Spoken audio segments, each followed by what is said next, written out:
to Maddie. Break 19 for a Smokey report. Where's Maddie? You know what that is? A Smokey report? No. She's way too young. You don't know what that is? Graham, you know what a Smokey report is? Never heard it a day in my life. That's back in the day when they had CB radios and they would tell everybody that they're... Welcome to the Automotive Edge.com Stadium. It's the bottom of the ninth inning with 2 out, man on third, and Team Consumers are behind by 1 run. At the plate for the Consumers is Kurt Chase. The count is full. Joe Bag on the mound, waiting for the side. He goes to the stretch. Here's the pitch. It's a long fly ball. Hit deep in the left center field. It's going, gone. 2-run homer. Another great walk-off win for Team Consumer by Kurt Chase at the AutomotiveEdge.com.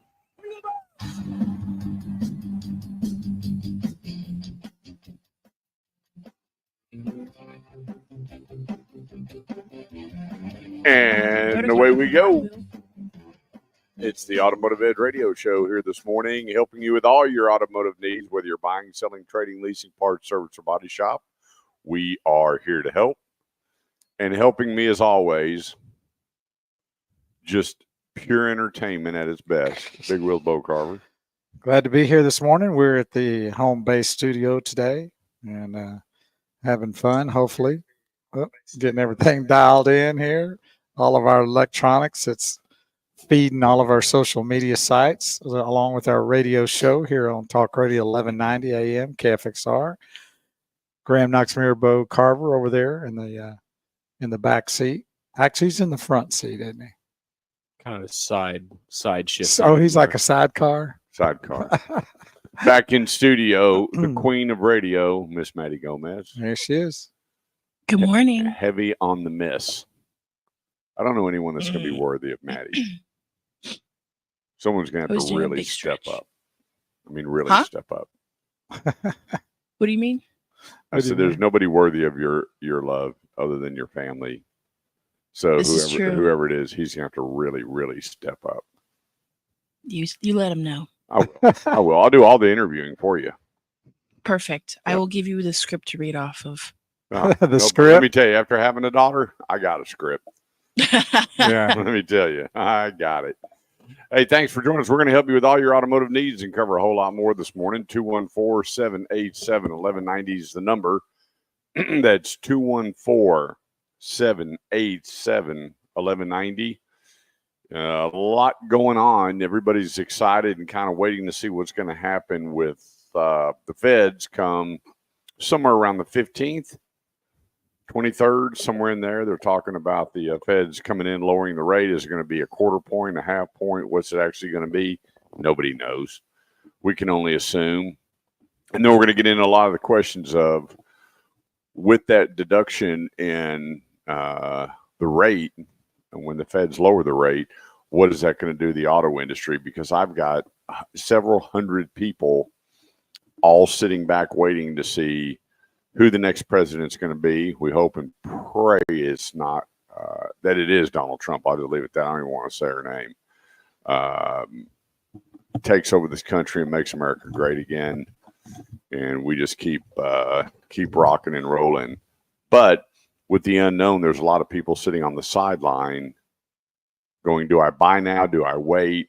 What does this look like? And we're going to kind of pull back the curtain on what that does look like. If it goes the other way, it's not going to get any better. It's actually going to get worse. So, don't vote by what people say, vote by what people do. And we can get this thing turned around real quick. I'd like to know what she's even done. Well, we already know. Well, she's never even been elected for anything. That's what she was out in California. Oh, for a prosecutor? And then she I thought that was an appointing position. She was attorney general. Oh, okay. Well, good for her. Yeah, she. But we know what it's going to take to turn things around.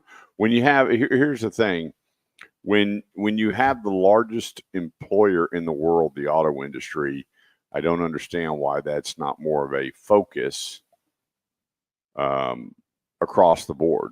The auto industry as a whole has more employees than any other business in the world. And when you're messing with the largest employer in the world, then there's a problem.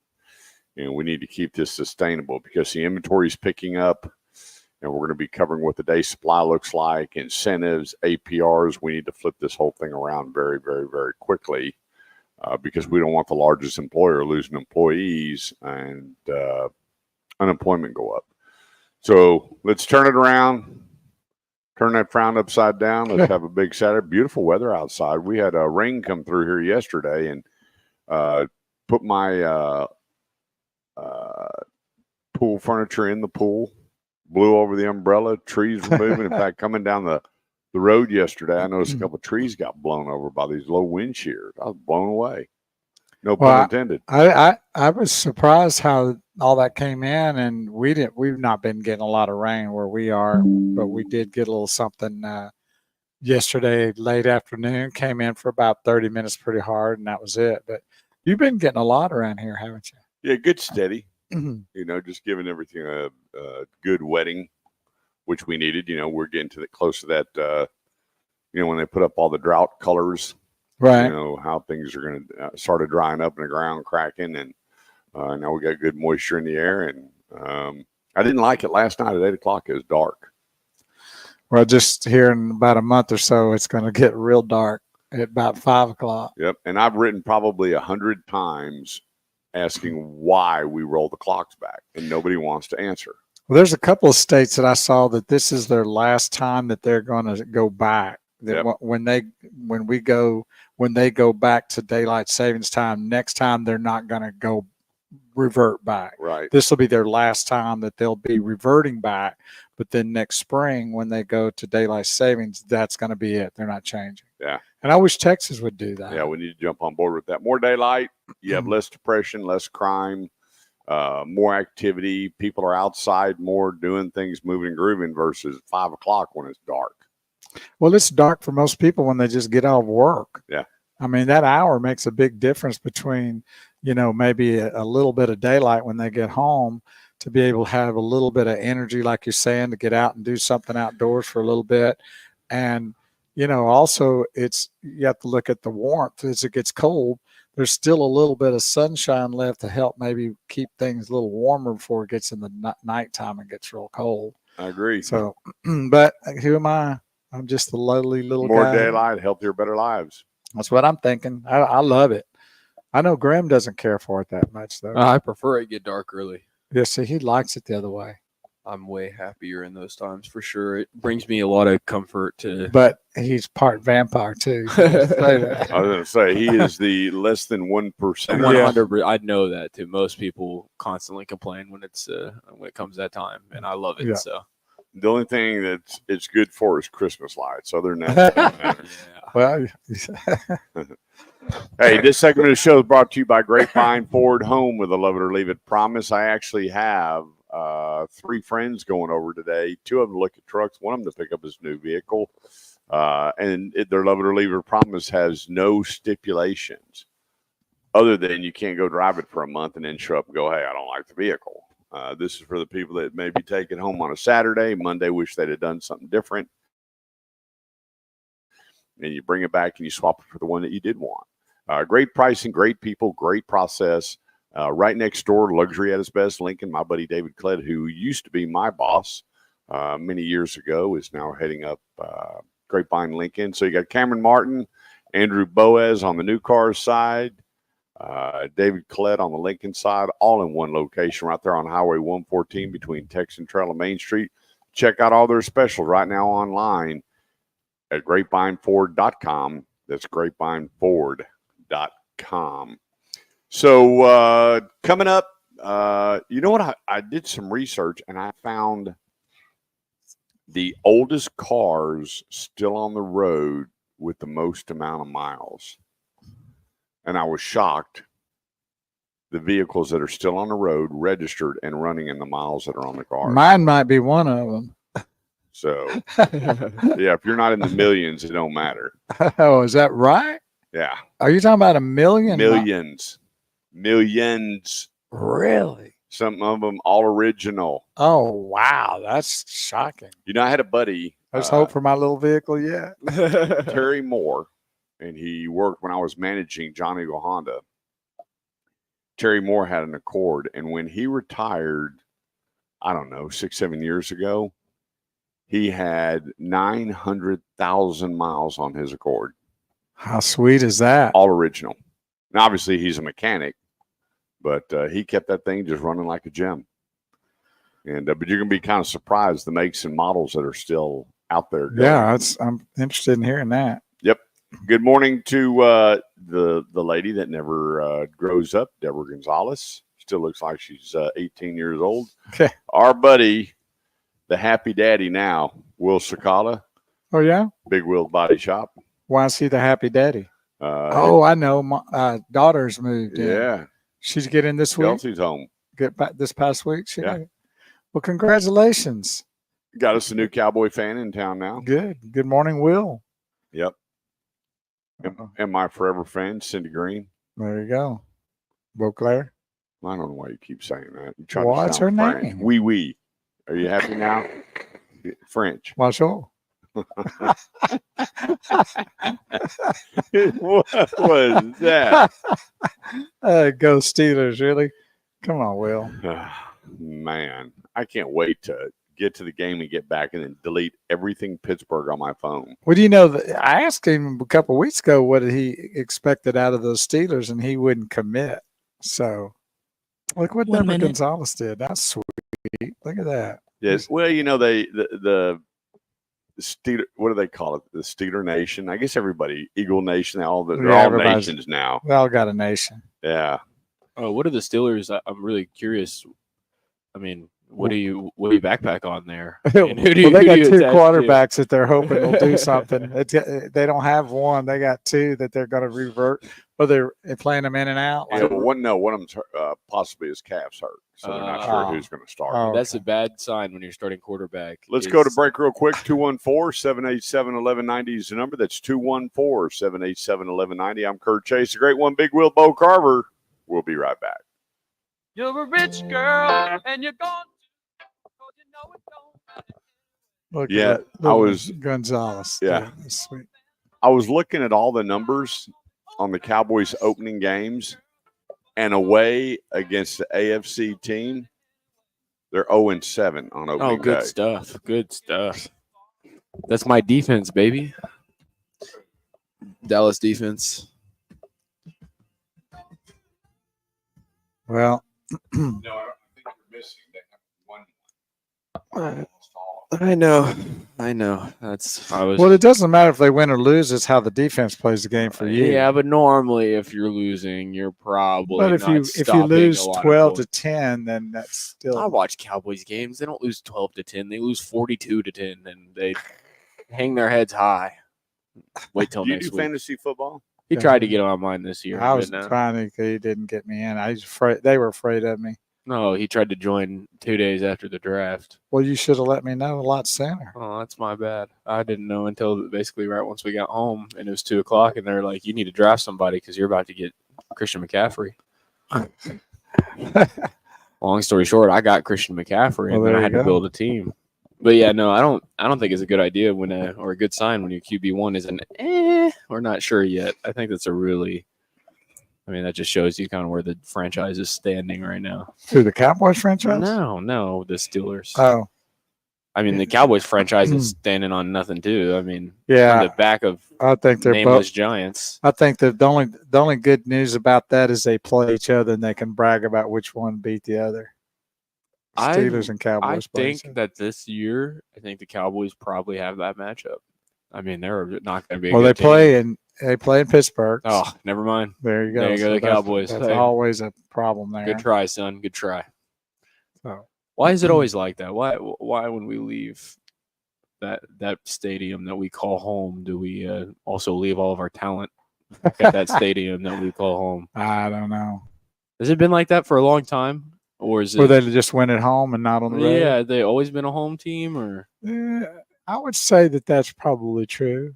I mean, would For- you say for a that about while. like even like the gray eras of the Cowboys that they still had a No. home advantage or a more Oh yeah, so, more I so think than a all normal teams team? actually have a home advantage. Well, yeah, sure, but I mean more so than right now the Cowboys is like it's almost alien how they change from home to away. Well, the in last couple of in the years, last it's 4 or 5 certainly been years. that way, where they just look like a totally unstoppable team at A home. force of nature Like in our they own just stadium. have, this ungodly type of talent that rolls out, and then they go the next week and play a weak team on the road. Yeah, I and bet just if you get- don't watch the Cowboys, you probably think we're lying because we'll say, "Oh man, Dak was making some crazy passes." Oh, we got. Oh yeah. Anyways, yeah, Dak is making some crazy passes, doing incredible, and then the next thing you know, he goes to the those 5 interceptions the next Pittsburgh or week. whatever, and he's peeing down his leg like a lost puppy and running around in circles, getting. Well, all I say is that I wouldn't expect much different this year, to be honest with you. I don't expect much different from Dak. That's who he is as a person. That's his player. That's his player archetype. Hello, Peggy Carver. Thanks for tuning in today. Gerald Wade said he had to 45 seconds. go back and watch the show last week because he missed us live. And that's the good thing, is he shows our archive, so you can go back and check them out at any time. Appreciate you doing that. Like and share the broadcast. We're on the Automotive Edge Facebook page, Shifting Gears Facebook page, LinkedIn, Kurt Chase's LinkedIn page, and YouTube on the Automotive Edge radio show channel. Before you get off a break, did Jordan Love get hurt last game? Last night, Yeah.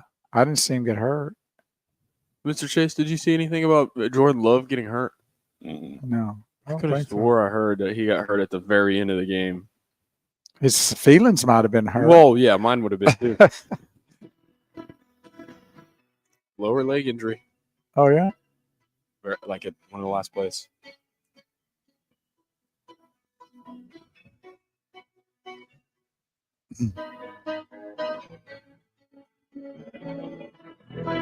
Small town girl. 214-787-1190 is the number. Remember, for all your automotive needs, go to theautomotiveedge.com, click on Ask Kurt, scroll down. You can do your trade appraisal and fill that out and get it over to me. Great week. We appraised probably 30 cars this week, and everybody got the money they were asking for. And every one of them called me and said, hey, you're not going to believe it. They started about $3,000, $4,000 lower than you.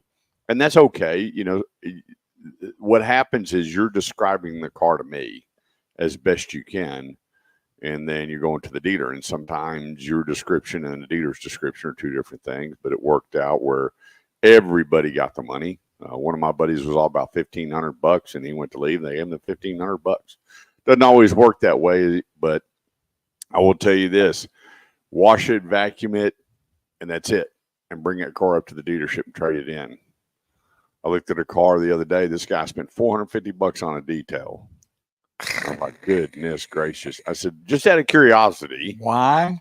how much do you think that's going to bring the value of the car? He goes, oh, a couple $1,000. Really? My question would have been, why? I'd have kept it. This car looks so nice. I went, why are you trading it? He said, I'm just tired of it. Well, after this kind of detail, and as nice as your car is, it only has 19,000 miles on it, I think I'd be a keeper because I don't think you're going to be all that happy what you're going to get for your car. And it was a brand that just doesn't resell well. And sure enough, he was shocked, and he called me Thursday. Said, hey, I'm just going to keep my car. I got a nice car. I'm like, you do. But you don't need to do a $450 detail unless, the kid's been eating every day in the car on the way to school and the way home. Yeah, unless it's a huge mess. Vacuum it out, clean it up. If you got a few stains, get a little upholstery cleaner, give it a quick cleaning, and trade it in or go get it appraised, because the dealer does everything cheaper. They put tires on cheaper, fix windshields cheaper, detail cheaper. Everything they do is cheaper than what you get done. So they have the mechanics in the back. They do the reconditioning. And when you're running, 6, 7, 8, 900 cars a month, your cost will be lower than you going in and getting it done one at a time. So remember that. A good bath, a good vacuum. If there's some things that need to be done, take care of it. One lady, it was really sad because she opened up her trunk, and I think somebody's lunch from last year was in there. She couldn't figure out what the smell of the car was. And boy, she was putting everything in the vents, and spraying Febreze on her cabin filter. We opened up her trunk and, well, there's your problem right there. Somebody left last year's sandwiches down there below the wheel well. And anyway, we got that all out. We let the car air out, and she got all the money for the car. She had a really, really nice car. What kind of sandwiches were they? Green. That's just scary. Yeah, they're green. Was it? And you know what do you think she said? I don't know. What would she say? I would say that she. I wonder where them sandwiches went. Oh, yeah, I got you. Yeah, what they doing at the bottom of the wheel well? How'd they get down there? Probably hid them from the kids or something, and then forgot them. Yeah, no doubt about it. Good morning, Shawnee Pootsky, my buddy from. I've known Sean since I was 18 years old. Good morning, Ronnie Swain too. Yep. Awesome. My buddy Ronnie Swain. All my purple brothers. They're now my brothers now. Well, he's not a purple brother. He's not? No. He graduated from a different high school. And he's an orange guy. Is he? Yeah, they're orange. They're orange? Yeah, that ugly orange too. I hear you. So let's roll with it here real quick. A lot of people are asking me about leasing versus buying. And, you know, I've told everybody going into the election year that leasing was the way to go because it was an unknown. We didn't know how the market was going to go, how the market went, or will it adjust itself? Where are the rates going to go? Where's the inventory going to go from the manufacturers? How many cars are they going to build? Are they going to be running 3 shifts or 2 shifts? Interest rates are up. Used car market is doing really, really well. I had some dealers that actually their pre-owned outsold their new cars because of price. We're going to get into coming up here where the prices were and where they are now. And there's been a big, big, big change. But what leasing does, and so many people, really old school mindset, every time I turn my lease in, it costs me thousands of dollars. Well, don't lease if you're not going to take care of your car. Take care of your car. And the lease protects you from all the outside elements. If the interest rates go up, you're protected in your lease. If the interest rates go down, you're still protected in your lease. If residuals start fluctuating and values start changing, you're protected in your lease.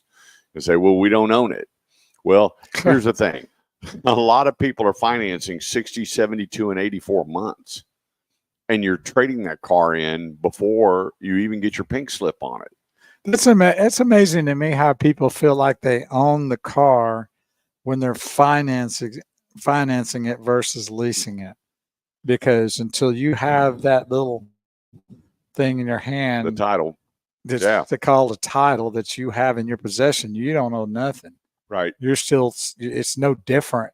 Now, I guess there's a little bit of things you have to watch a little bit closer with a lease because of the mileage that they allot, where you could, if you're buying, you could run the wheels off of it. Yep. But still in the end, it's going to cost you one way or the other. If you're running the wheels off of it and you decide to trade it or whatever, it's going to go against you no different than if you did it with the lease. 100%. But the lease protection, I tell people, they say, here's the 3 reasons to lease. If you like a new car every 3-4 years, if you drive 12 to 15,000 miles a year, and you take care of your car, you're a lease candidate. Yeah. Because the average trade-in right now is 42 months. So people are financing a car for 5, 6, 7 years to get a low payment, but then trading it in at 42 months. And there's very few people that don't. One of them is Subaru. On the average, people keep Subarus 7.15 years. Wow. So they're paying off their cars and they're driving it, a lot of miles on average, like 130-something thousand plus, then they go trade it in. And so Subaru's a different breed of people. And there's a few other products out there that people just drive it forever. Diesel trucks. People don't buy diesel trucks to trade them off, and they buy diesel trucks to drive those things 250,000+ miles, and then they trade in their trucks. So there's a few products out there that people always drive the wheels off of, but on the norm, people are financing these cars 6, 7 years, and then they're going, well, hang on a second, the rates just dropped. I really like this car. Let me go trade in. And they're trading in on average 42 months. So I tell people, leasing is not for everybody, but most of my cars up until recently, all but mine were all lease cars. Every one of them, all 3 of my boys had lease cars. My wife had lease cars. everybody was in a lease car. And when the lease was over, we handed them the keys. We got into another new car and drove off the lot. Well, it still doesn't matter if they go over miles. It's not the end of the world, because they're right now we're seeing, and you've talked about it, how people that are keeping their lease cars, and say for a 3-year lease, and they've gone over their miles, they can just buy the car and finance it for 36 or 48 months, and they're still in the realm of what people are finding their cars for 72 and 84 months. So where's the difference? Well, the other thing too is there's people that go over the mileage, but their car has been so well maintained and taken care of that the value is still there. Correct. And they can also, a lot of times, and correct me if I'm wrong, but if they go to trade it, a lot of the dealerships give them a lot of kudos for a good, clean car, even though they go over that they may not charge. Well, sure. The first thing I do when I'm appraising a car is I look at the miles. I go right up to the odometer. I don't look the car over. I have all the people, let me tell you about my car. And all I hear is yada, yada, yada. I want to see the miles on the car. Right. I walk right up to the odometer. I take the VIN. I scan it. It tells me everything about it. Then I start going over the car. And then I go around it and I make sure all the tires are good. I do my, all my visuals, and I take the car for a drive. So here's the thing. Let's say that you're leasing a car right now, that you're leasing a Corolla or a Camry or an Accord or Civic or a Mazda 3, or there's so many really good cars out there that the Chevy Malibu, which you can't even get your hands on. I mean, it's amazing. They're discontinuing the car, and every time they get one in, it's gone and sold. So you take these cars, and the price point market right now is that 25, 27-ish. And someone pulls up, and you're in a lease, and you're a little bit over, and let's say your residual $16,000, you're going to walk away from that car 9 times out of 10 without any money in your pocket, because they're going to buy that car up because they want it on their lot to resell it or certify it. So it's not bad. And then there's another way to take care of that. That's when you make your payment. Put an extra $20 with your payment. Put an extra $15 with your payment, because it adds up at 20 cents a mile, whatever your contract goes with U.S. Bank or some of the lending arms that do the leasing. They can help you out with that. And that way you're prepaying the mileage on there. 214-787-1190 is the number. That's 214-787-1190. Let's take a quick break. I'm Kurt Chase with the great one, Big Wheel Bo Carver. We'll be right back. Good morning, Cousin Heath. How's the racing business going? Y'all been running a lot of different places? Brandon Aubrey hit a 66-yard field goal before halftime in one of these games, the Cowboys kicker. Oh, he did that preseason. Yeah. I watched it. I saw it. I didn't hear about that. Yeah, That's I saw him do it. Well, I saw it on television, but it was pretty amazing. It's a good thing they got a good field goal kicker. They're going to need it. So what do you think? They think they're going to give Dak the big contract?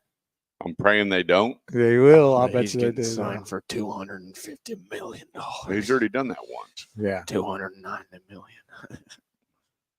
Throw in another $100 million. He just got back from Nebraska. Had a good time. I hope y'all won a few races. I'd have had to stay in Nebraska and watch that Nebraska-Colorado game. That's going to be a good one today, huh? Yeah, see what Dion and Shador have to do. Shador, he's the quarterback, isn't he? That's correct. That's his son. That's an internet fame stunt. Is it? At this point? Yeah. Well, Texas goes to Michigan.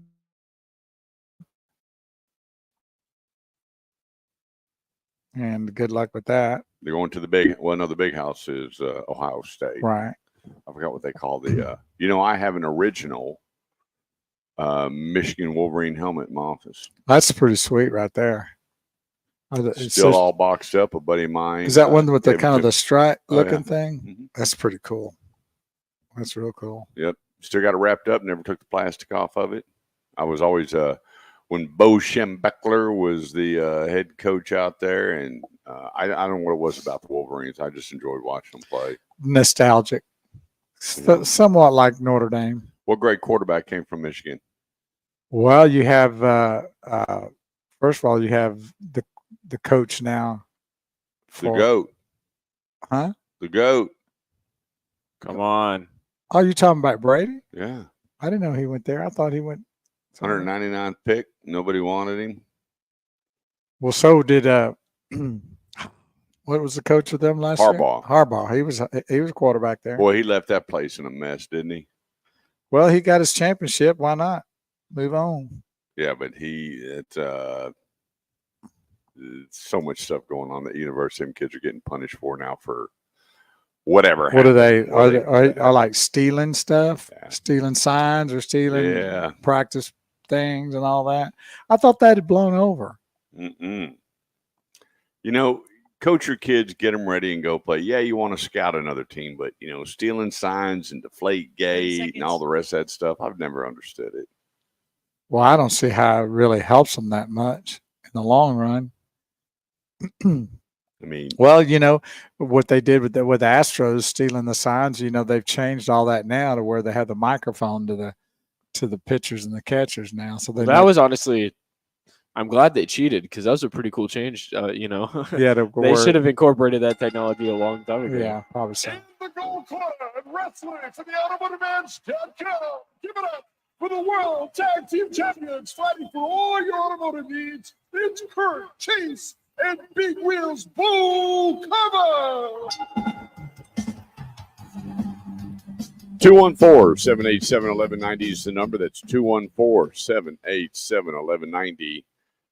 This segment of the show goes to Driver's Edge Auto Repair, 2-year, 24,000-mile nationwide warranty on all their engine services.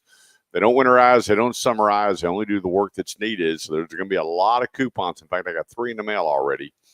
Get ready to winterize your car for $499.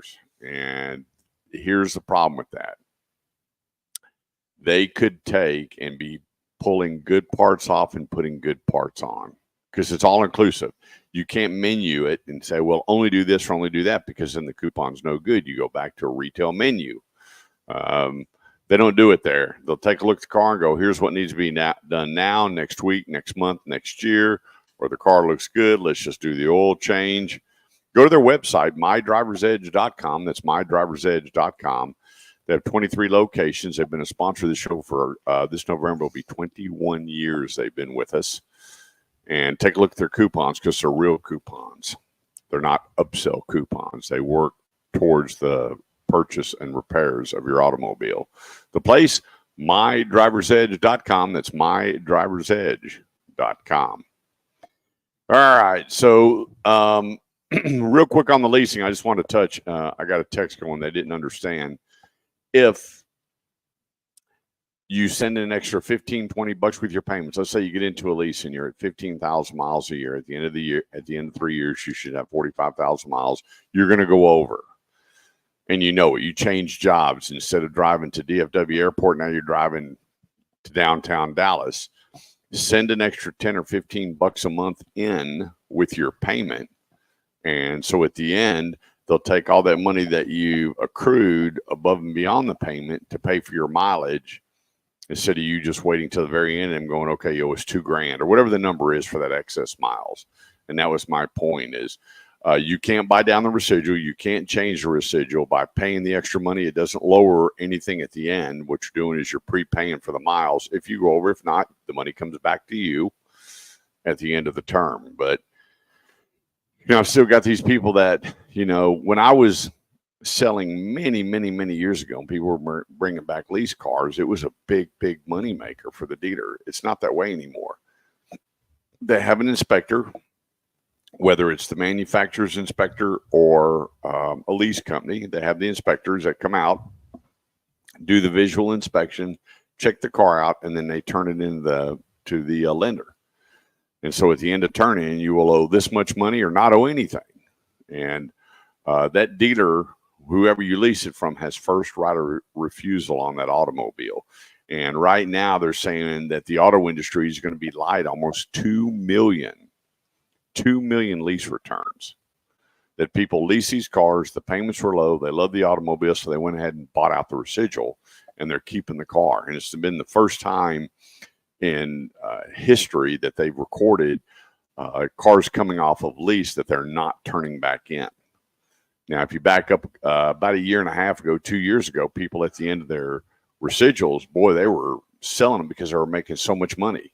You know, you and I were talking for weeks and weeks and weeks Right. on. People were making a fortune selling their lease car back to the dealer instead of turning it in. Well, those times have changed. Those prices have come down.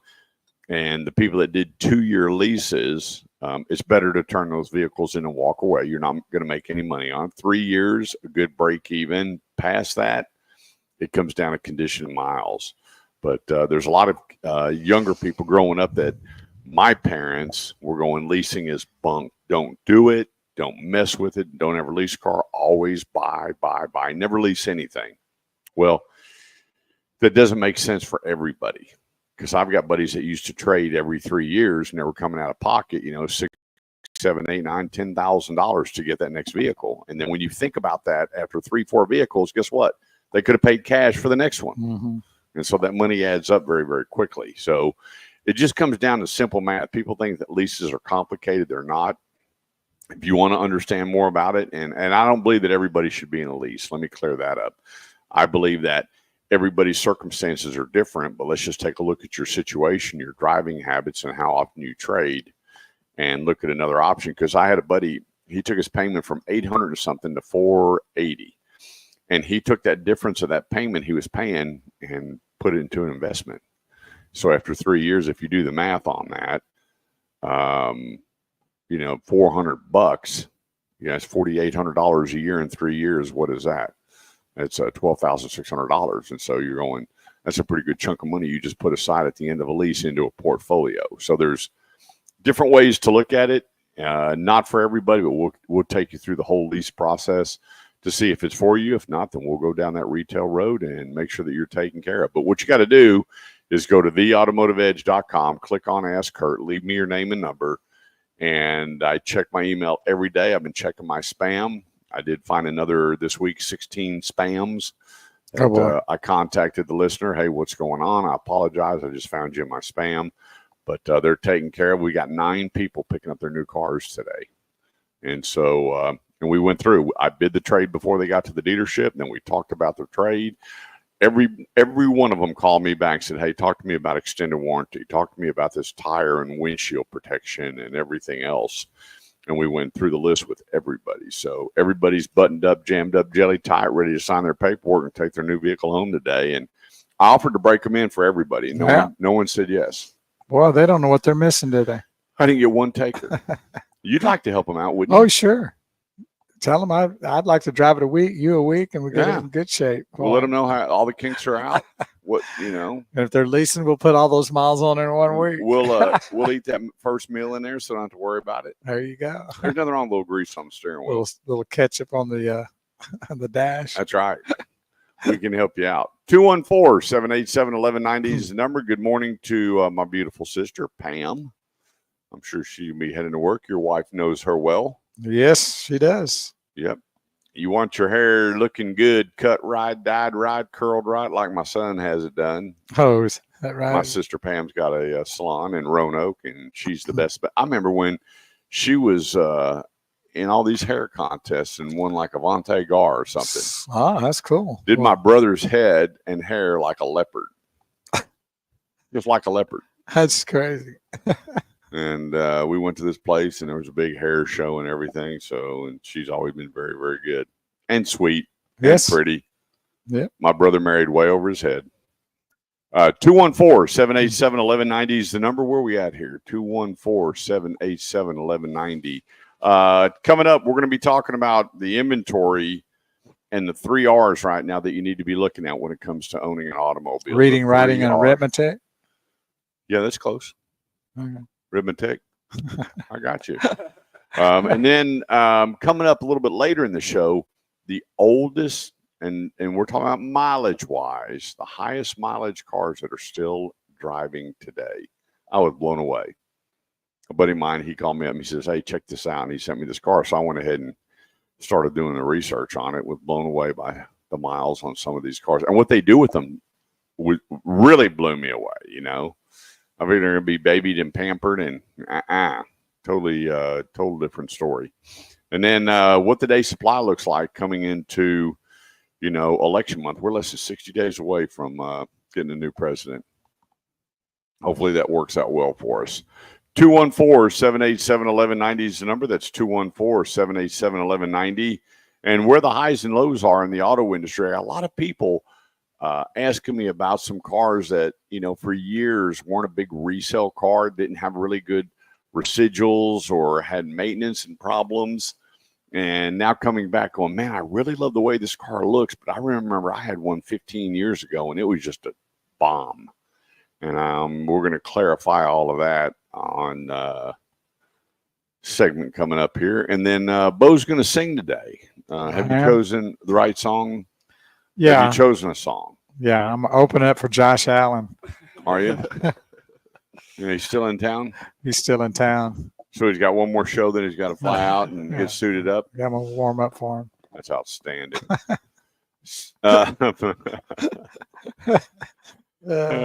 And then where the best interest rates are. A lot of people are asking, do I do what we call OSF, outside financing? Do we go to our bank or do we go with the dealer? And we're going to be covering that. And the phone lines are open. And also, Bo, tell them how they can find us. There's a lot of places we're, of course, on Talk Radio 1190 AM KFXR every Saturday morning from 8 to noon. Be sure and check us out there in the Golden Triangle Metroplex. Wow. That was a brain Bermuda fart Triangle. Right there. And then you can find us on all social media sites. You can go to the Facebook page, the Automotive Edge Facebook page. We're there. We're on our Shifting Gears Facebook page, which is our sister Facebook page to the Automotive Edge Facebook page. We're on LinkedIn 1 minute. under Kurt Chase. And then we're on YouTube at the Automotive Edge Radio Show. So go to youtube.com, then search the Automotive Edge Radio Show. We're there. Like and share, subscribe to YouTube so it'll help, kind of get us out there where people can know what we're doing to try to help the folk each and every Saturday morning with all their automotive needs. 214-787-1190. Let's take a quick break, introduce you to some great sponsors. Don't go away. We'll be right back. That's what Beaumont Port Arthur and Orange is a golden triangle. I'm not sure what's so golden about it. Going out of my mind these days, like I'm walking around in a haze. I can't think straight. I can't concentrate. Yes, sir.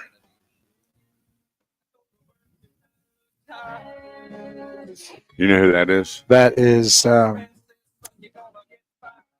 the tip of my tongue.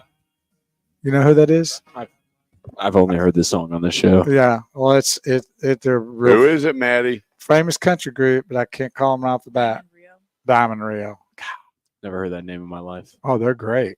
Not once. That is the first time. Well, Diamond Rio, you need to check them out because they're really good. They've had several hits back in the day. But that's a really good song. That song's pretty good.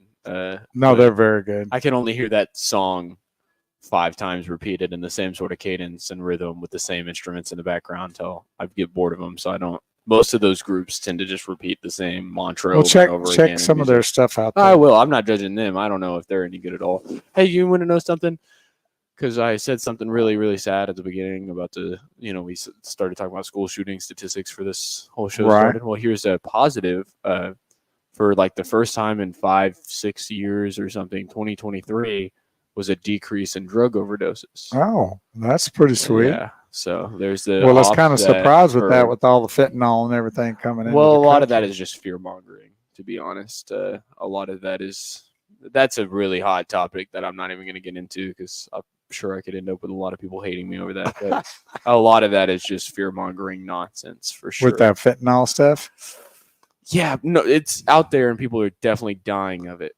That's the thing. That's why it's hard to talk about because it works its way. But a lot of people are switching over to doing fentanyl as their source drug. Like it's not being implanted into their stuff. They're not getting. They're actually choosing that. It's a choice because it's a very expensive drug, but it's super potent. It's like hyper potent. But now, why would somebody choose that? Why would somebody choose to do any of drug? it? Right. Yeah, I guess good point. That's why it gets so difficult to talk about. Because at the end of the day, you're talking about addicts they're sick, right, and they need help, and so it's hard to be insensitive and say any They're not factual statement about it without True. feeling like you're, over encroaching. But yeah, well, the positive news is that we seem to be, somewhat getting situated on that side of things and figuring something out. Although 100,000 deaths in a year over drug overdose is never going to be good news, No. regardless if it's a 5% decrease or a. Is there an age bracket that they claim is in that most of the, like they have a percentage of like where that falls of these deaths? I can find that real quick. It'd be that's an interesting statistic that would be interesting to know. Like the percentage of those 100,000 of what age brackets? 35 to 44. Really? Is the highest? Yep. Wow. Is that shocking to you? Significantly higher than any other group. And then adults age 65 and older are the lowest. You find that shocking? That's the highest of overdose drugs is what, 35 to 44? In 2021 and 2022. I would thought he'd be a whole lot younger than that. Well, if you go to the 24 numbers, that number's dropping dramatically. It's not the 35 to 44 going in the year 2025. That age has really come down just because a lot of the kids don't understand what they're taking, experimenting. Right. Where the older, they know what they're taking, they know what they're doing. But the highest rate are actually going west and far east, and everything in the middle is there's so much experimenting or overdosing with lack of knowledge, not knowing of what they're taking. Right. I have two friends. They lost a child that they had no idea what they were smoking. They're gone. That does happen. Yeah. So, Yeah, that's real. That's the scary part about all that. You never know what you stumble into, and it could be just a one time. Growing up, you always figured out. You never just did. You did crazy stuff, but as far as ingesting or whatever, you never really went there. No. One of the greatest songs of all Yes, time. it is. Earth, Wind, and Fire. 214-787-1190 is the number. This segment brought to you by Freeman Toyota, located on the affordable side of the Metroplex. 183 and 820. I was just there the other day getting my wife's Camry worked on and getting it serviced, and they are locked and loaded with inventory.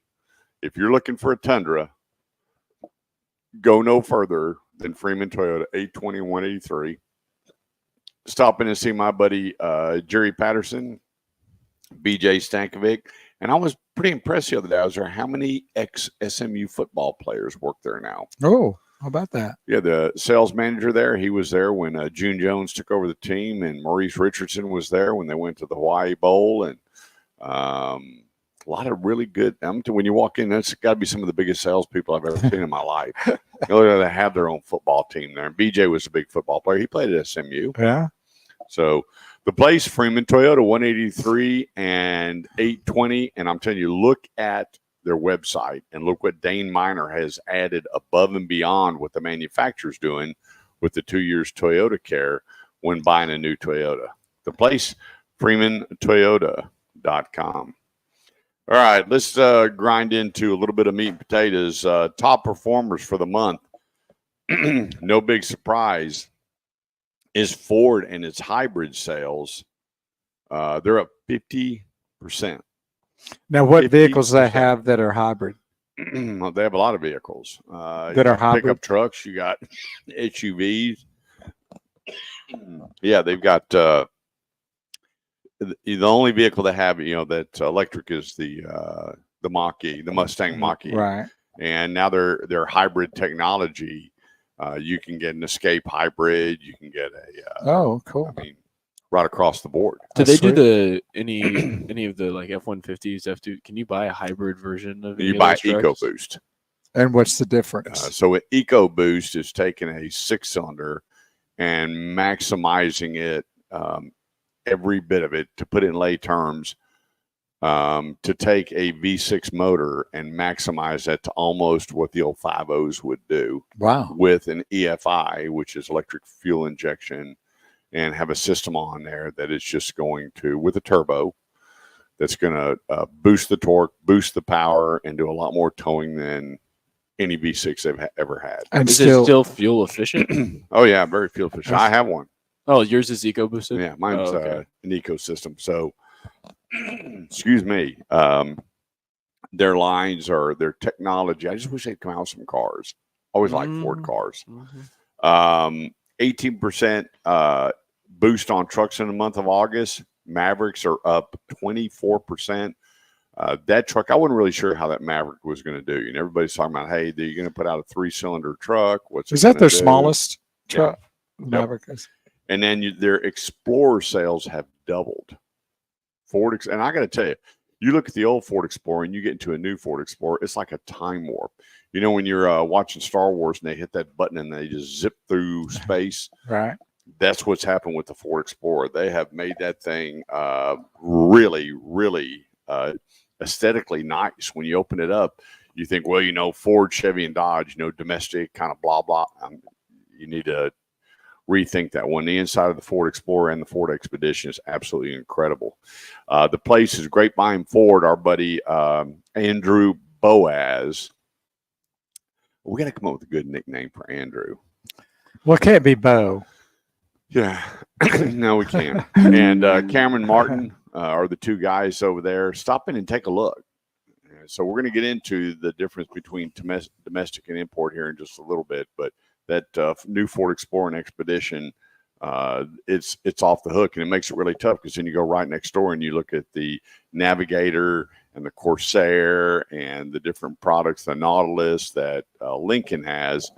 And that's kind of, you start seeing a little bit of that overflow over into the Ford side because they're brother and sister, and you're seeing a lot more upgrades and a little bit nicer than what we used to think a Ford Explorer and Expedition or a Ford product was. They're really, really nice. Toyota, no big deal. They're up 13%. And they have one of the lowest day supplies across the board. And, you know, they struggled a whole lot. They front loaded all their microchips when the Fauci virus hit.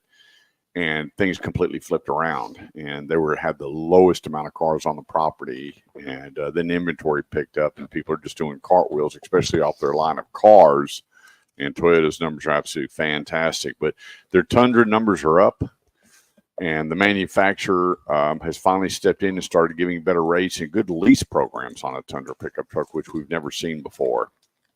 Honda, 18 straight months of sales on the rise. Honda is on fire, whether it's their Honda Civic, the Accord, their Honda Odyssey. You can't even keep a Honda Odyssey in stock. I mean, it's just amazing. The Ridgeline, the Passport, the Pilot, everything that Honda's has on their lot is selling and doing really well. 18 consecutive months.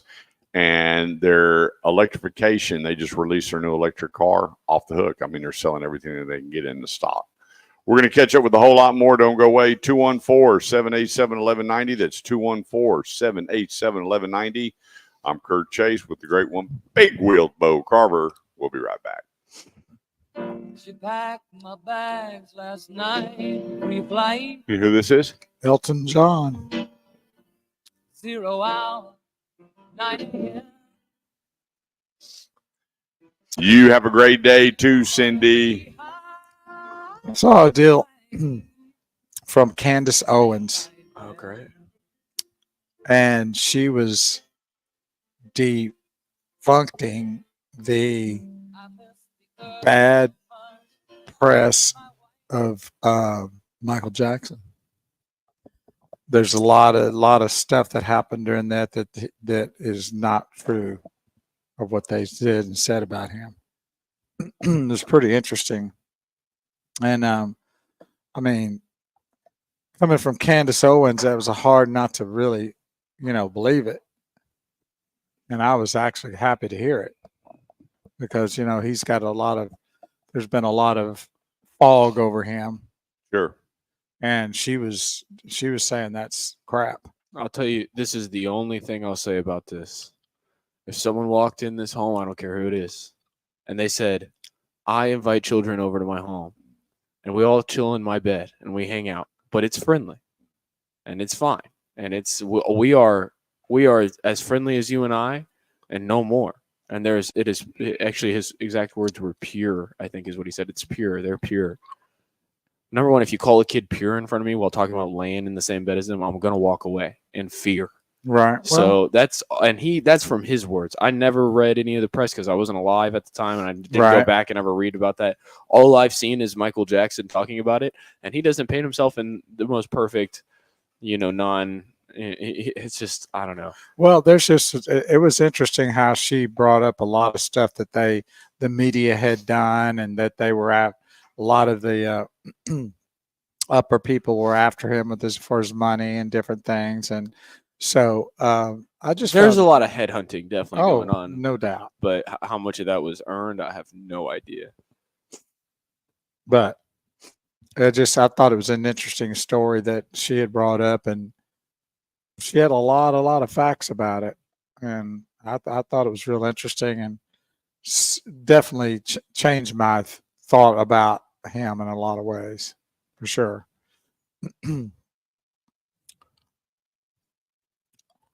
And she believes he was murdered.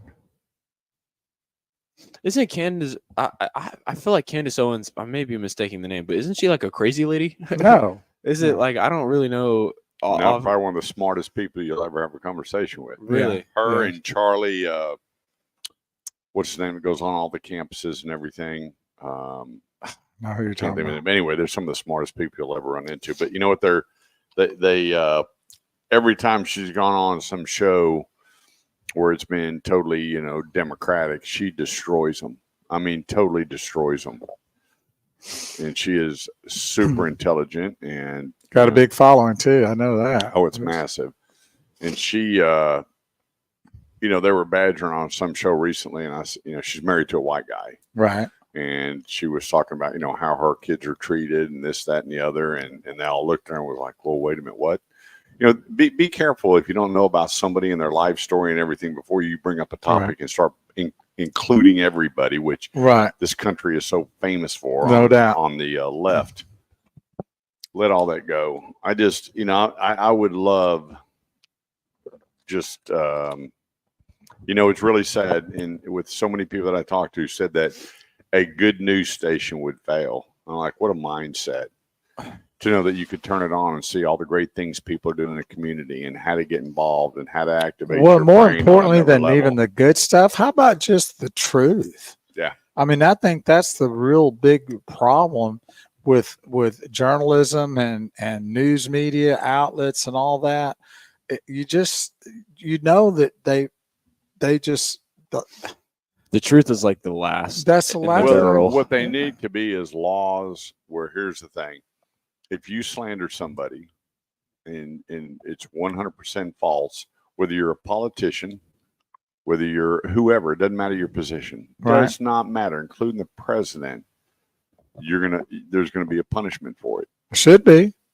and you're gonna publicly denounce what you said, and then you're gonna do community service for everything that you talk bad about. Everything that you said was wrong. That's going to be your community service punishment.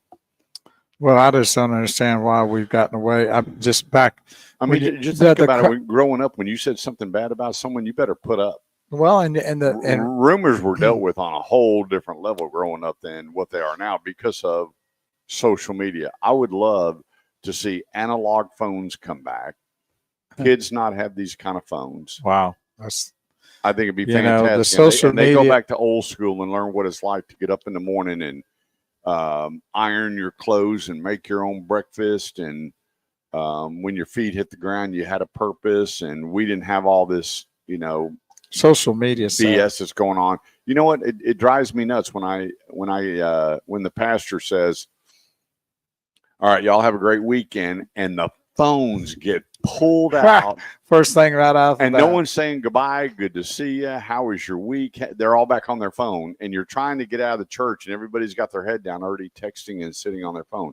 This generation has lost the touch of reality of all the great all things that are social going on in the skills. world, for sure. all the great things that are available to them, all the great things they could see, better relationships, putting more positivity in their lives than this stupid cell phone. And the things, if you get on Yahoo right now and you go through the first 20 things on Yahoo, 99% of them are going to be bad. All the headlines are bad. And so here's what's going on is that if you poison enough people with bad information and all how bad the world is and everything that's going on bad, then we take our eyes off the bad that they're getting away with. Well, it could be what we're here seeing with a lot of school shootings and overdoses and everything else, because people just get, caught up into all that and get really. Well, look when they go around on the streets and they ask these kids. I was watching one yesterday. They were out at some East Coast college, and the guy goes, first week of school, yeah, how's that going for you, Grant? He goes, hey, can I ask you a few questions? He said, yeah. He said, how many days are in a year? And the guy goes, 227. I'm going, this generation has been dummied down. Welcome to the Automotive Edge. To technology. There's a lot of plus technology, but the disadvantages way outweigh it as far as I'm concerned. Just having a regular conversation. How are you today? Well, I was like, I got up the other day, like, I was thinking about like what I was going to eat. Do you think they don't even know how to talk? Do you think that's really generational, or do you think that's a worldwide issue right now? Because some of the worst technological addicts that I know are above the age of 40. I mean, most women above the age of 40 are wildly addicted to their phones. It's generational because, what the deal is, you can hand negativity as a pacifier, not realizing what you're doing. You're passing on negativity. When you walk in restaurants and you look and all the kids are on their cell phones and they shove an iPad in front of them. What's next? But when we went to the restaurant together, it wasn't just the kid. Her mom was on the phone too. That's true. That's the problem, is that it's not just the children. Their parents are just as addicted. That's the part of the problem, is that they are part of the problem. Yeah, it's entirely past generational, to where actually misinformation probably spreads more among older groups on Facebook than it does anywhere else. I mean, that's probably the biggest. I would just totally disagree. It's a different generation. It's bringing this in that's piquing the interest of other generations. Let's go fact find and find out if that is true. When you look at the amount of text and the amount of social media that's spent between the different generations, it's not even close. I mean, I agree. It's better. 214-787-1190. It's the Automotive Edge Radio Show. Good morning to the great Charlie Davis, Leon Gibson, Miss Kathy Ballard. Thanks for joining us here on the Automotive Edge Radio Show, helping you with all your automotive needs, whether you're buying, selling, trading, leasing, parts, service, or body shop. We are here to help. And one of the great sponsors here to help is El Dorado Chevrolet.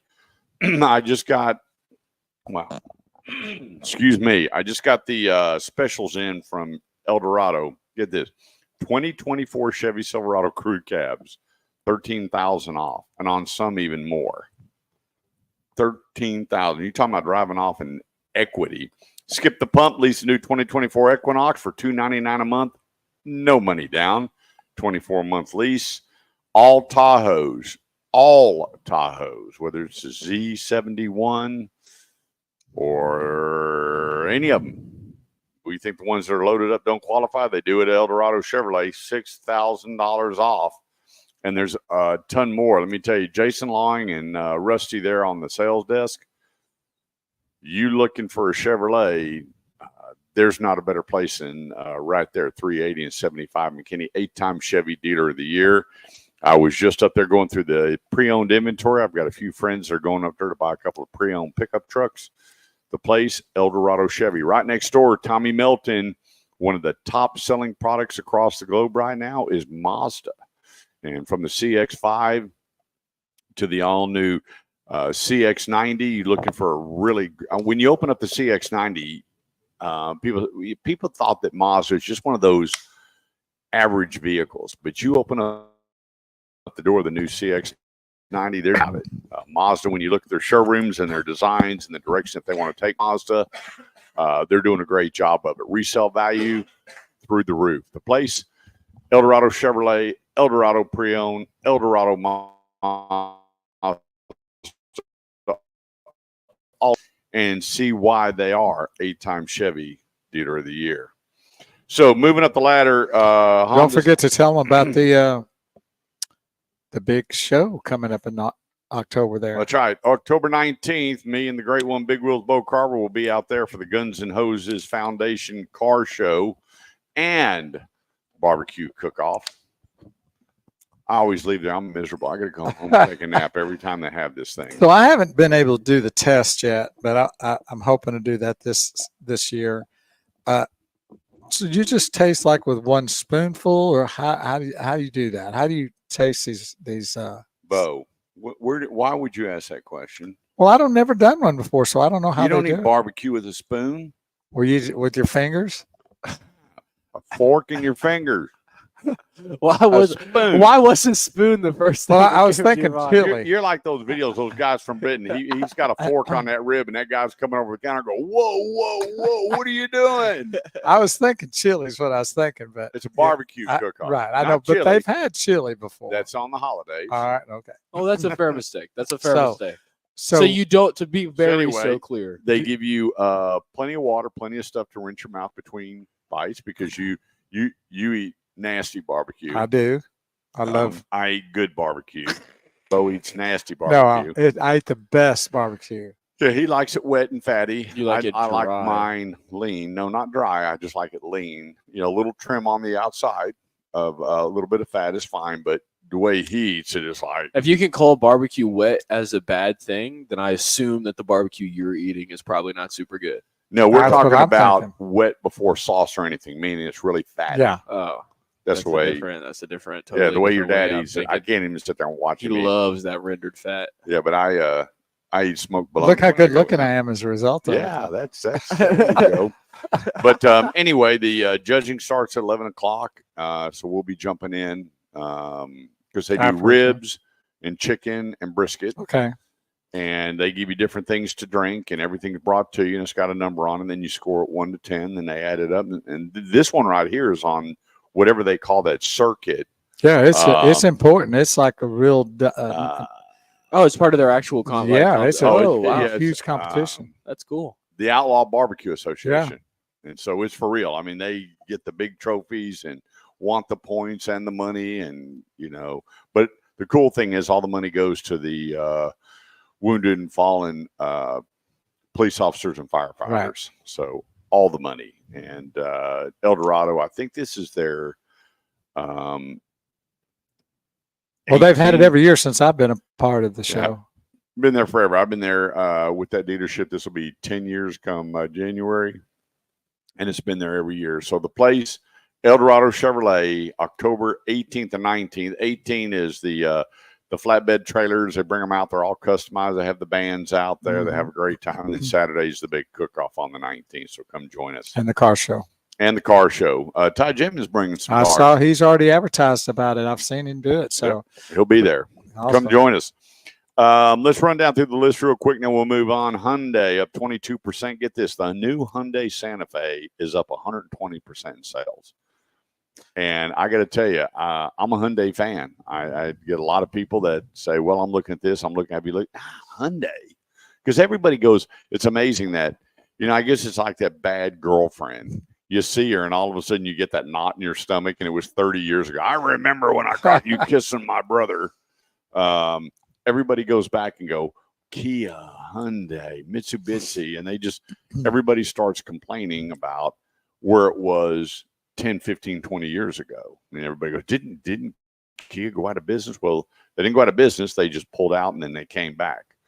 And Hyundai is building a great product. In fact, my nephew just got a new Hyundai to head off to college. The one is a power lifter. Right. And so they're building great products. Tucson up 97%. And one thing about Hyundai is I like the platform team on the exterior design. I'm a very visual person. And when I walk up to a car, I don't care how good a car is. If it's ugly, I'm not driving it. Like a bunch of these different electric cars, I'd never own one. Some of them are really, really ugly. But I'm a visual person, and I think Hyundai's platform team in design is killing it. I mean, they've got some good-looking rigs. That little Hyundai Elantra, the design on that small car is off the chain, and then the Sonata off the chain, and then they've taken that right to the platform teams with their SUVs. These are good-looking rigs. Kia, their hybrid sales up 43%, and then Mazda jumped again this month, up 37%, and that's overall. It's not just one line. Mazda's putting a bunch of money into incentives and low APRs, And it's a great time. And I don't know how long they can continue to do this, because that comes out of their reserve as they put on, and they're financing 0 APR, and they have 0 revenue coming in off of it, just the sale of the vehicle. You don't know how long that can will it transition in the next year or whatever. Nobody knows. But for me, I'm jumping on 0 APRs, and I'm jumping on rebates, and I'm jumping on big incentives right now, regardless of what's coming up in November, which a lot of people have pumped the brakes going, I've got to wait and see. Do I have to liquidate? Do I have to do this? Will rates come down? What are the Feds going to do? I think on the 23rd, is it going to be a quarter point or a half point? Nobody knows. But when you're looking at discounts and incentives and rebates anywhere between $6,000 to $13,000, that so offsets your APRs. So it's still a good time. Resale values are really good on pre-owned. I had 3 dealers that I visited this week that sold more pre-owned than new. And so that price point on the new, these $25,000 cars, they come on the lot, they recon them, and they're gone. Salespeople are online, going back into their database, going, you're not going to believe it. We just got in this Honda Civic with 46,000 miles on it for this price here, gone. We just got in a Toyota Corolla or a Camry. A lot of great cars out there. I just had a buddy call me up, and he found a Malibu, 2 years old, 21,000 miles. He couldn't get to the dealer fast enough to make sure he secured it. So that price point, pre-owned, $18,000 to $25,000, $26,000, that is where the fire sale is going. And as fast as these cars are coming in with those prices, they're contacting the customers, and they're gone. Used car sales are doing really, really well. Resale value has really kind of tapered off, but it's still good, regardless of the numbers that you're hearing, that, pre-owned sales are down 11%. Well, they were up 42% when there was new cars. So you have to start taking these numbers from where these numbers elevated to where they are now.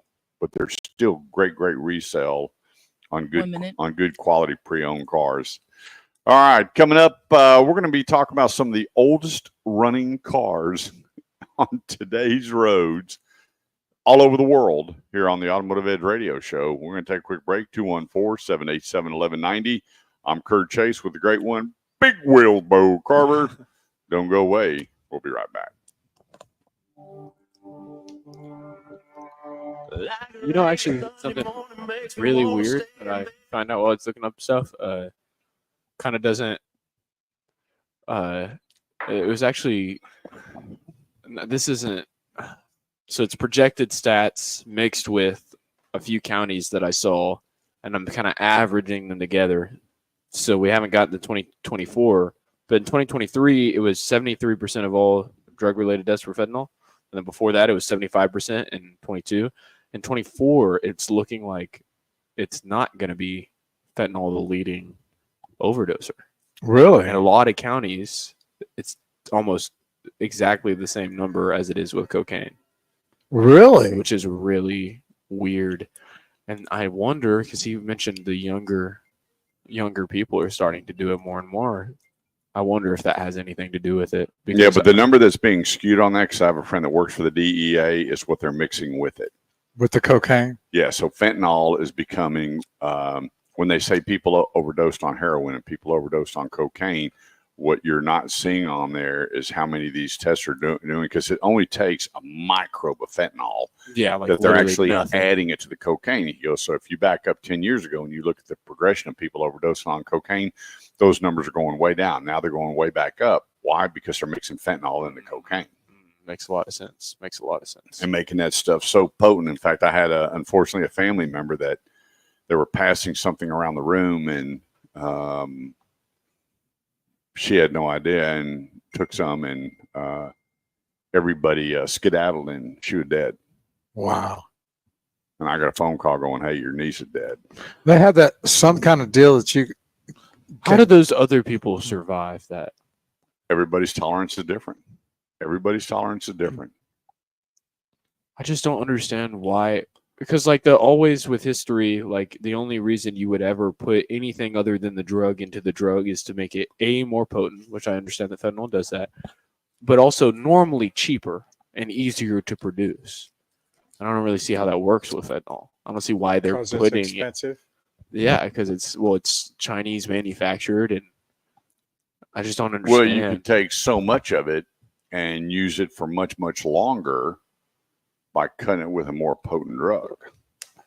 So you're stretching out, I guess Yeah. if you had this amount and then you put something in there that's going to be 10 times as potent and you only got to put a little bit in there. Now you I could guess stretch out your your- supply for yeah.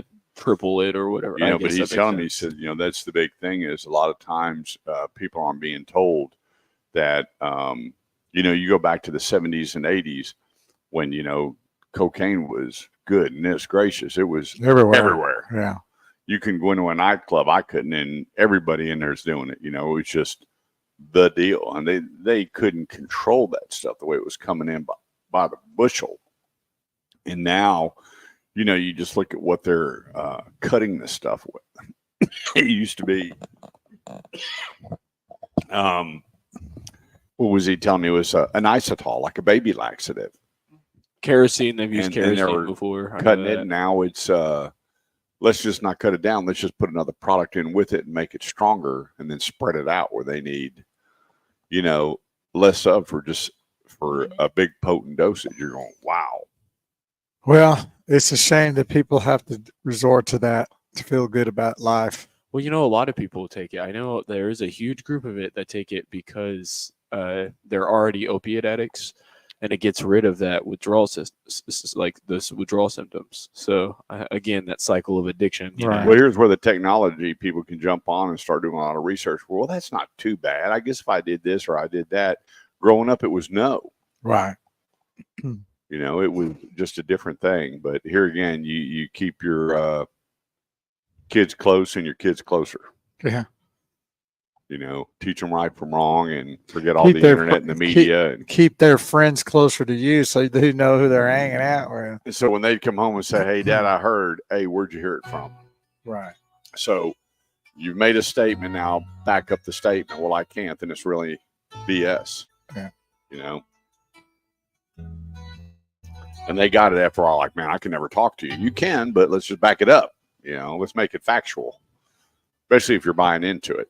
Right. 214-787-1190 is the number. That's 214-787-1190. Good morning, Carlotta, Tammy, and John Reed. Thanks for joining us here on the Automotive Edge radio show that helps you every Saturday with all your automotive needs. If you're looking to buy a car, truck, SUV, motorcycle, whatever, go to theautomotiveedge.com, click on Ask Kurt, leave me your name and number. You don't have to write a essay.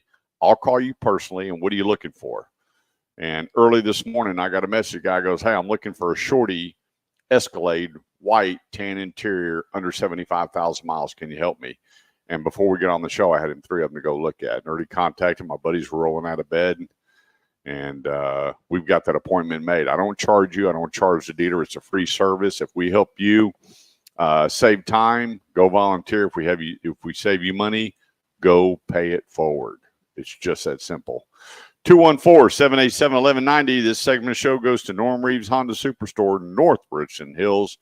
My buddy Jason Hicks here from San Diego. He's been here a couple of months now, and he has taken over the dealership. Very cool guy. Great personality and very knowledgeable. Enjoy. If they want to check him out, they can go to one of our last week's show, and he was a guest on there. Yeah. And hear what he's got to say. Very, very knowledgeable person. And all of our shows that are on social media are archived on the Automotive Edge Facebook page, Shifting Gears, and on YouTube, the Automotive Edge radio show. So go back and look at that and listen to what he has to say, because he was awesome.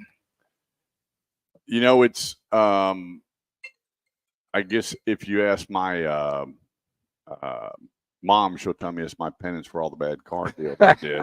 But it's really cool when you get to just help people, and then you turn around and say, I had one lady that we helped and we saved like $1,600. She took $1,000 of that and went and bought all this food and donated it. I'm like, that's what it's all about. That's Paying the it game forward. plan Yeah. right there. A lot of times I think when we get helped, because our lives are so busy, we don't stop to go, hang on, we have that epiphany. hey, Bo pulled over the other day and I had a flat tire and the guy jumped out and helped me and did whatever. So the next time you see it, I know the world's changed quite a bit, but when you see somebody in need, reach that hand out. yeah, I mean, that's what it's supposed to be, you know, to be able to be in that position to where we help each other and that just keeps getting passed down and everybody wins. you know, I pray all the time that society changes. It's so funny when these guys do these videos that I just love watching. And said, okay, here's the deal. We're going to turn on this car alarm. Nobody pays attention to the car alarm. Now we're going to have a guy with a big Slim, you know what a Slim Jim is? Yeah. And he's got that big metal Slim Jim in the window and nobody's stopping. This guy's in there working it and he's got even a mask on and you're going, boy, has society changed. So I understand when we talk to people going, hey, stop and help somebody or do something. We promote that every week on the Automotive Edge radio show. And I've been so blessed. I just had a phone call from one of my sponsors that somebody dropped off a ton of school supplies and we'll be delivering those next week. And he goes, yeah, appreciate you saving money. He goes, I got you $500 worth of school supplies. That's a lot of school supplies. Yeah, you know, that's going to take care of a whole department of a school. So that's what we do. And not that you even have to do that. I'm not asking for your money or school supplies. If you do it, that's fantastic, but help somebody else. If you save that money, remember, you're going to pull up somewhere, you're going to get a cup of coffee. Buy the next cup of coffees behind you. I'm telling you, you could change your lives. It's just doing that one good deed changes everything. Norm Reed's Honda Superstore, NRH. You're looking for a Honda, stop in and see Jason Hicks, or one of the best salespeople when it comes to Honda, Miss Haley. She'll take good care of you. In fact, my niece is going over to see her and check out the Honda Accord and the Honda CR-V. But Jason Hicks is the new general sales manager there. Good family man, lives right up the street. And when you talk to him and you listen to his values, that's my guy. And you listen to his mannerism, and you're not hearing anything but good things of why. That you just think he packed up his family from San Diego to move here and to help grow a dealership. That says a lot. The place, Norm Reed's Honda Superstore, NRH.com. That's Norm Reed's Honda Superstore, NRH.com. All right. So throughout the show, we're going to round this off. We're going to go.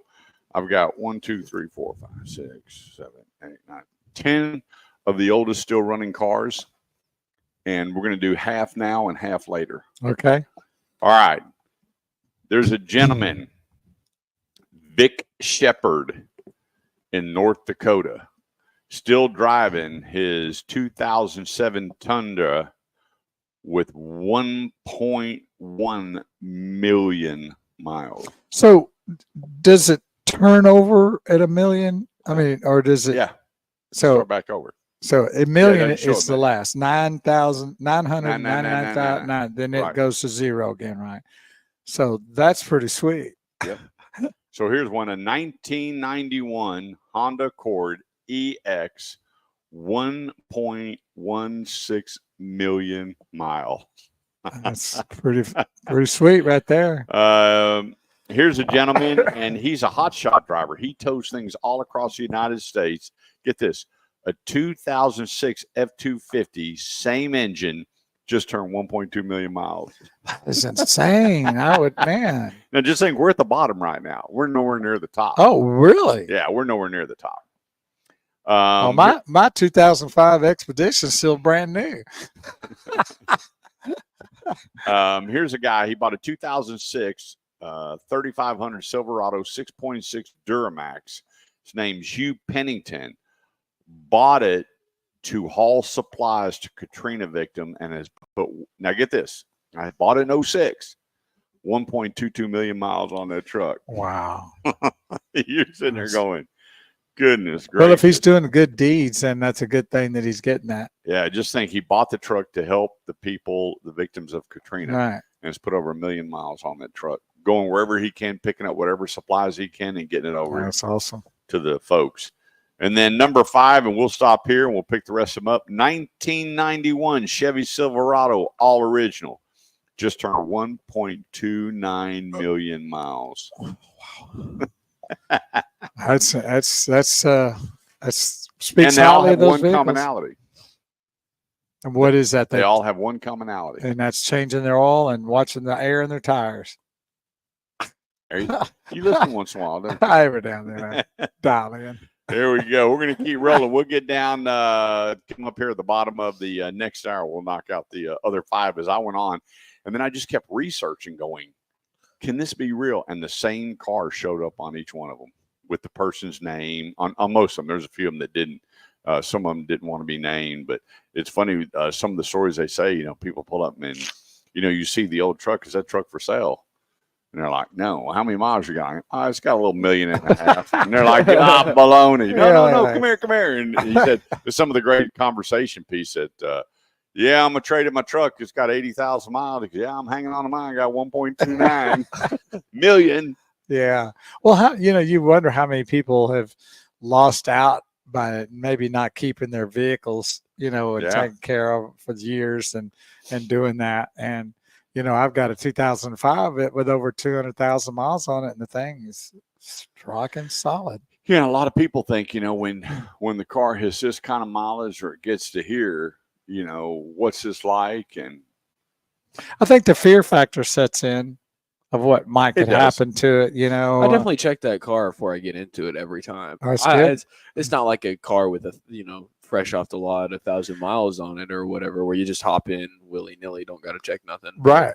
And that's what you should do with all cars. But of course, when it gets to that, that's the thing to do, is to check those things like you're supposed to and keep that thing in good place to where you don't take it to the place where it really gets down and dirty. And I remember growing up, when you owned a car, you had no choice but to pop the hood. And you check the oil, and you check the radiator, and you check the transmission fluid. You did all the checks. You looked at your battery, and if not, you took that wire brush and you cleaned all the battery acid off of it. Back then you put water in the batteries. Well, back in the day, what was great is you could pull in the service station and they'd check all that for you every time you got gas. And I think that's one thing that's needed back today, to where we have that kind of service getting fuel. That would save a lot of people headaches, I think. I think they should have an under 25 lane. That'd be great. And you know what they have to do? If you're under 25, you have to get out of your car, wall the gas, and put your own gas in it. And you have to check the tire pressure, and you have to pop the hood, and you have to check all the fluids, or the car doesn't start again. I like that. And let these kids start knowing everything that's going on with their automobile. How long would it take it for the service dude to do that? Well, would they put the gas in that? And they'd fill it up, because most time back in the day you'd fill it up because you could afford it. Sure. And they'd pop the hood, check your oil. They would check just everything. They'd check your tires. They'd clean your windshield. Regular, premium. Right. Pop the hood. And then they would check all the data that you'd want to look at in there, the brake fluid, all that kind of stuff, and tire pressure, and bada bing, bada bang, collect your money for that, and off you go. Charlie's Texaco, he kept a little ball peen hammer on the gas pump. Pop the trunk. How about you couldn't pop the trunk back then on some cars, so he'd take a ball peen hammer and hit that spare, make sure it was aired up. Yeah, 30 seconds. Things. And you know how much it costs? Nothing but the cost of the gas. That was just the service. Just the service. It's called full service. Remember, they had full service and self-service. 214-787-1190 is the number. That's 214-787-1190. Coming up, where to go, what to do, who to see when it comes to the next new car. Your Q&A and my answers here on the Automotive Edge Radio Show. We'll be right back. Art says, what about us 58-year-old cars? Us guys driving 58-year-old cars, I lost track of how many times the odometer rolled over. Yeah. Which one is that? It's your Volkswagen or your Gremlin, or both? Boy, that's the one thing about those Volkswagens, man. You could get in there and they'd drop that engine in a heartbeat and do whatever they needed to do to them. A million miles. Well, you remember in the day they could roll back the odos and you wouldn't know it. Wow, that's true too. There was no way to find out. They'd go in behind the dash, pull the odometer out, put whatever mileage they want, and snap it back in. That's true. And as long as it wasn't like wildly obvious that they didn't. There's no way to find it. There's no way to see it. These guys were good. So you'd buy a car that had 200,000 miles on it and showed 50. Art says it's VW Beetle. I wish I still had mine. 1 million miles is what, like 40 times around the equator of the Earth. Think about that. That's a long way, man. You'd have to drive 2 straight years every single day, To around the globe. 24 hours a day. No, not around the globe. Oh. I'm saying to hit 1 million miles, you'd have to drive 2 years, Oh, I gotcha. 365 days, 7 days a week, 24 hours a day, no breaks. You have to do it for 2 years straight to get that many miles, and then it'd be 40 drives around the equator. You go around the equator 40 times in 1 million miles. The mathematician I think that's right. Graham I can look it Knoxville up, so it's Carver not- on how many miles you can do around the equator. Well, I've got all the numbers on that. Oh, you do? Uh-huh. Oh, well, never mind. I didn't mean to steal your jig there. That's crazy. I think I hopefully I didn't make that up. You Yeah. did. No, I didn't. It's right. It's right. Okay. What, the million miles? Yeah. Just making sure I wasn't crazy. Then I can do basic math in my head here. He had me worried for a little bit.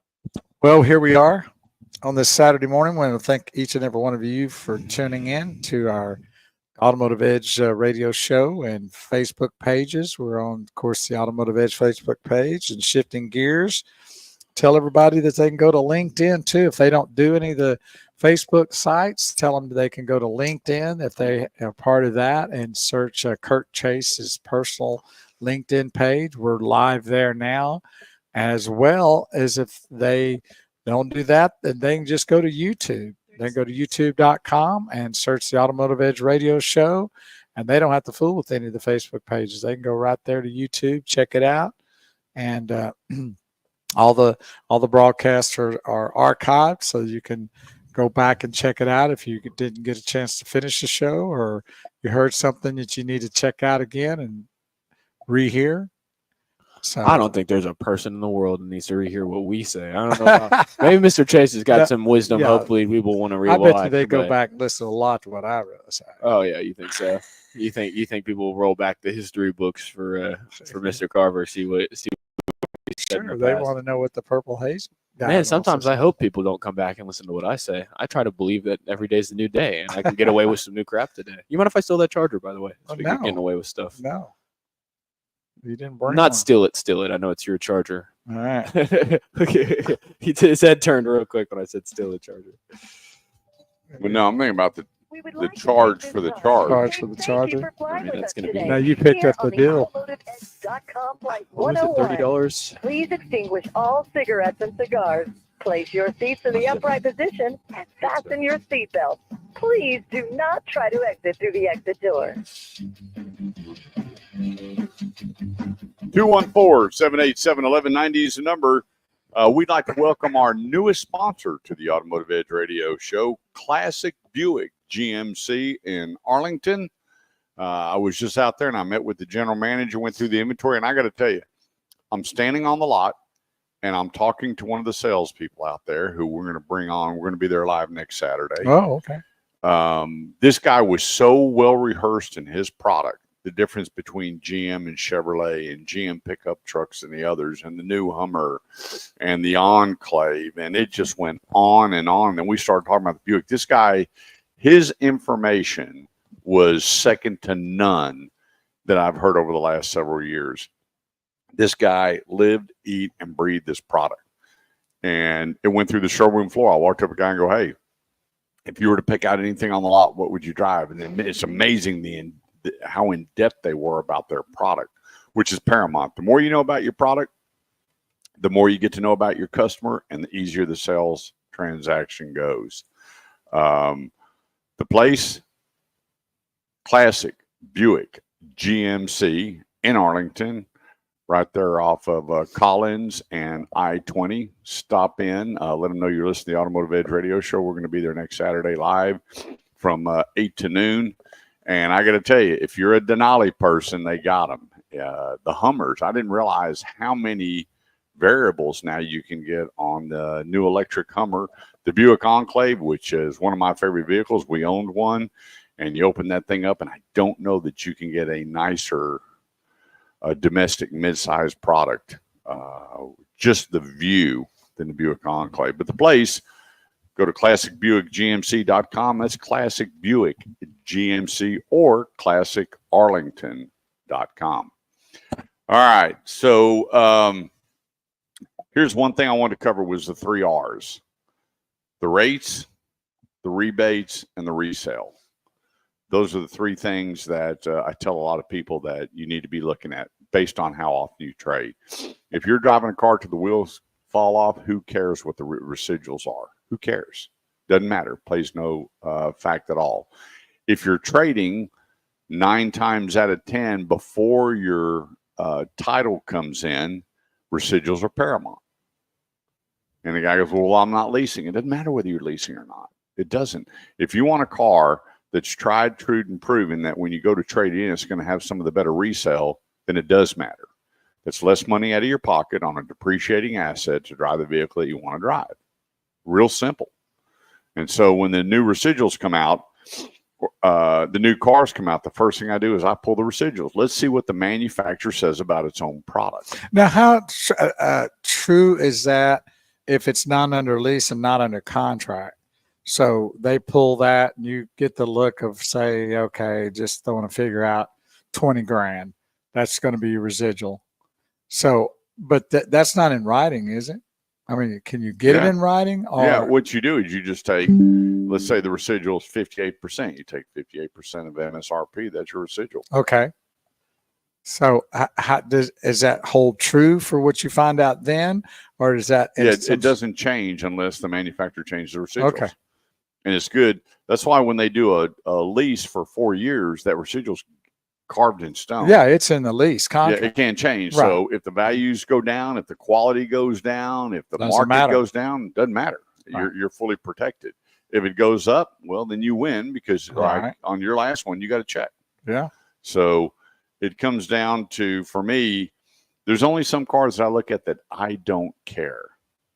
And I don't care. And that is the true American muscle cars that have been built because the manufacturers never put lease programs on them worthwhile. You don't see lease programs on RT Hemis and Hellcats and Red Eyes and Jailbreaks and Mustang 5.0s and Shelbys and Corvettes. You don't see it. Camaros, you don't see it. Camaro convertibles.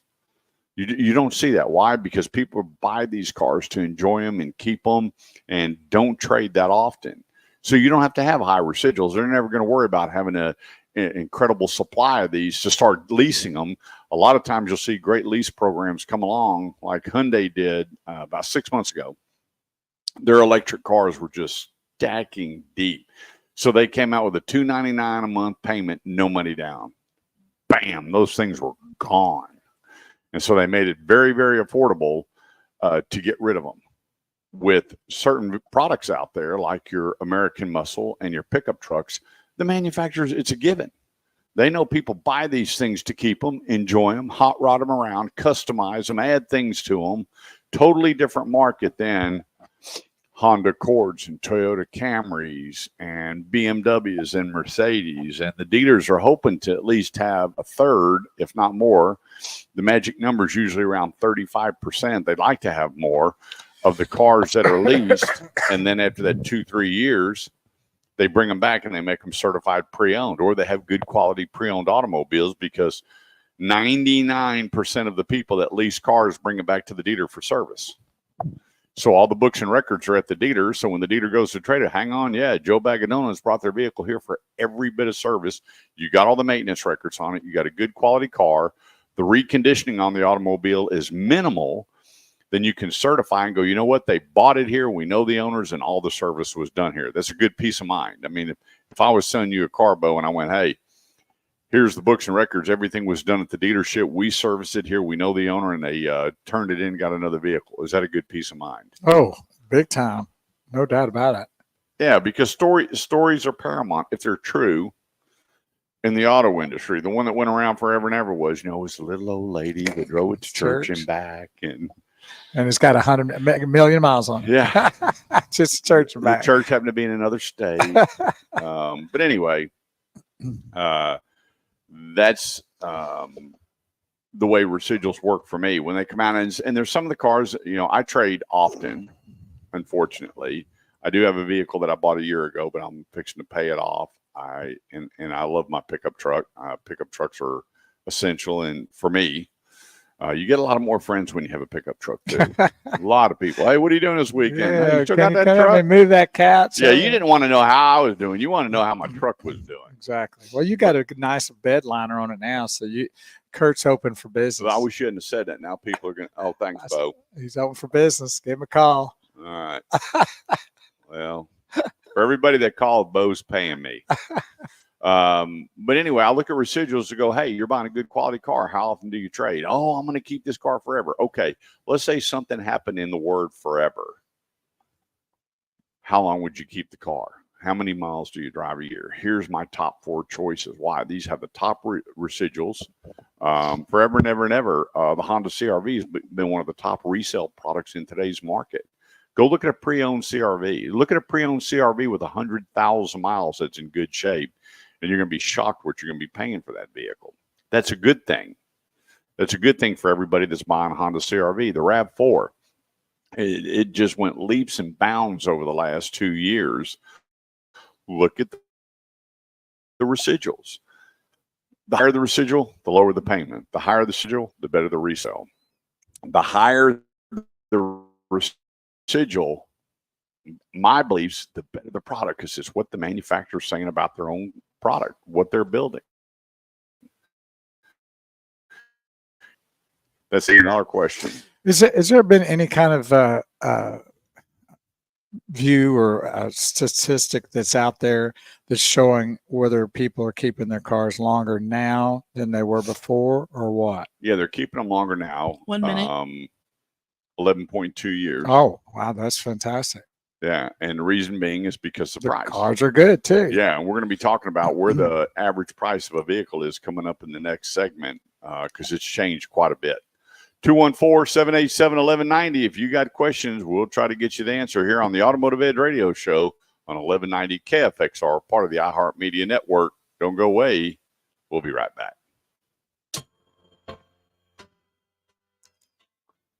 Kelsey Sakala, good morning. Ralph Paul, good morning. There's our new Cowboy fan. Welcome to Texas, Kelsey. You got to take her out to get a take her around the Star out there, a view of the stadium. Yeah. Well, sure there's she'd 2 like to different places. Well, the AT&T Stadium. Yeah, Stars up in Frisco. Yeah, show them what really a stadium looks like. Yeah, I bet she was all giddy and happy about that. Well, no, her fiance is a Eagle fan. My son was elated last night. Oh, I bet. Did he call you? No. I'm surprised he didn't. Yeah. Guy, you got a house full of Steeler and Eagle fans now. It's tough, isn't it? Got to start over, man. You know. Well, and those all ones my don't family count. Up north are all Giant Jet fans. She got a bunch of heretics in your family, huh? And, my son is, unfortunately, he bleeds green. Do you notice that when they went to Brazil, they didn't get to wear their uniforms? They had to repaint the helmets and change the colors because they didn't want them playing on their soccer field with the same colors as the Brazilian national soccer team. Is that why they look different? Yeah. Oh, okay. Well, that makes a They lot of didn't sense. let them keep the green insert number, but nothing exterior to that was green. Everything I else didn't was really. black I and knew. white. I could tell something was a little off. I didn't notice. Only Uh-huh. AJ Brown. I could only see it. I thought it was his jersey was off, but Yeah, it might have been everybody. Yeah, they completely changed it, Wow. which was nice. I mean, they went to their country and honored it, and they brought out the Brazilian flag and sang the Brazilian national anthem, and But they were wearing white. white and black with just a little bit of green insert. Oh, Yeah, they didn't. They weren't allowed to wear a lot of green. Was the whole Oh, deal. Yeah, So, and it's great. I mean, when you're in another country, respect their stuff. did you when hear? you're in Brazil. Did you hear about that announcer in the background? It sounded like a Oh, yeah. wrestling It match. sounded like a soccer game. I liked it. I do. I His think it's energy awesome. coming over the speaker was the Yeah, he like was it. like- my favorite, Saquon Barkley. Yeah. He's like freaking out, screaming it. And what's funny is how many people had on a cheese head, and I all the know. memorabilia that they sold out there was unbelievable. And it was funny when The stadium was beautiful. Did you see that? when I they thought throw that a was cool. flag, the crowd started cheering. I know. I mean, they were just happy to be there. Yeah. But that's how all Brazilian people that I've ever met, and then really any Hispanic person, they're very passionate about their games. Well, definitely. Yeah, There's no it's doubt about super that. The big. way you can see how they are with soccer. Uh-huh. I It mean, is. Well, They're- that's their football. Yeah. Of Yeah, course. and it's their football, but then it's taken to hold. I mean, Yeah. those people, some of those people kill each other. Oh, over it. yeah, I they mean, have. they get big on it. I've met some people who live, breathe, and die Of their soccer. Yeah. their city or their Yeah. state. I mean, or their country with. I this know soccer. I know a British dude who, if Manchester loses, that's the end of his week. And Good then- morning to Fernando Albert, my good friend from when I was a little boy. What a great guy. He is one of the happiest people you'll ever meet. He's good people. Salt of the earth. I was about to say We something need more really Fernando depressing, too, Alberts so. in here. We do. We had more Fernandos around the world to be a better world. Honestly, Fernando's an awesome name. Fernando. I don't know anything about the guy, but that's what I can add. It's one of my favorite songs.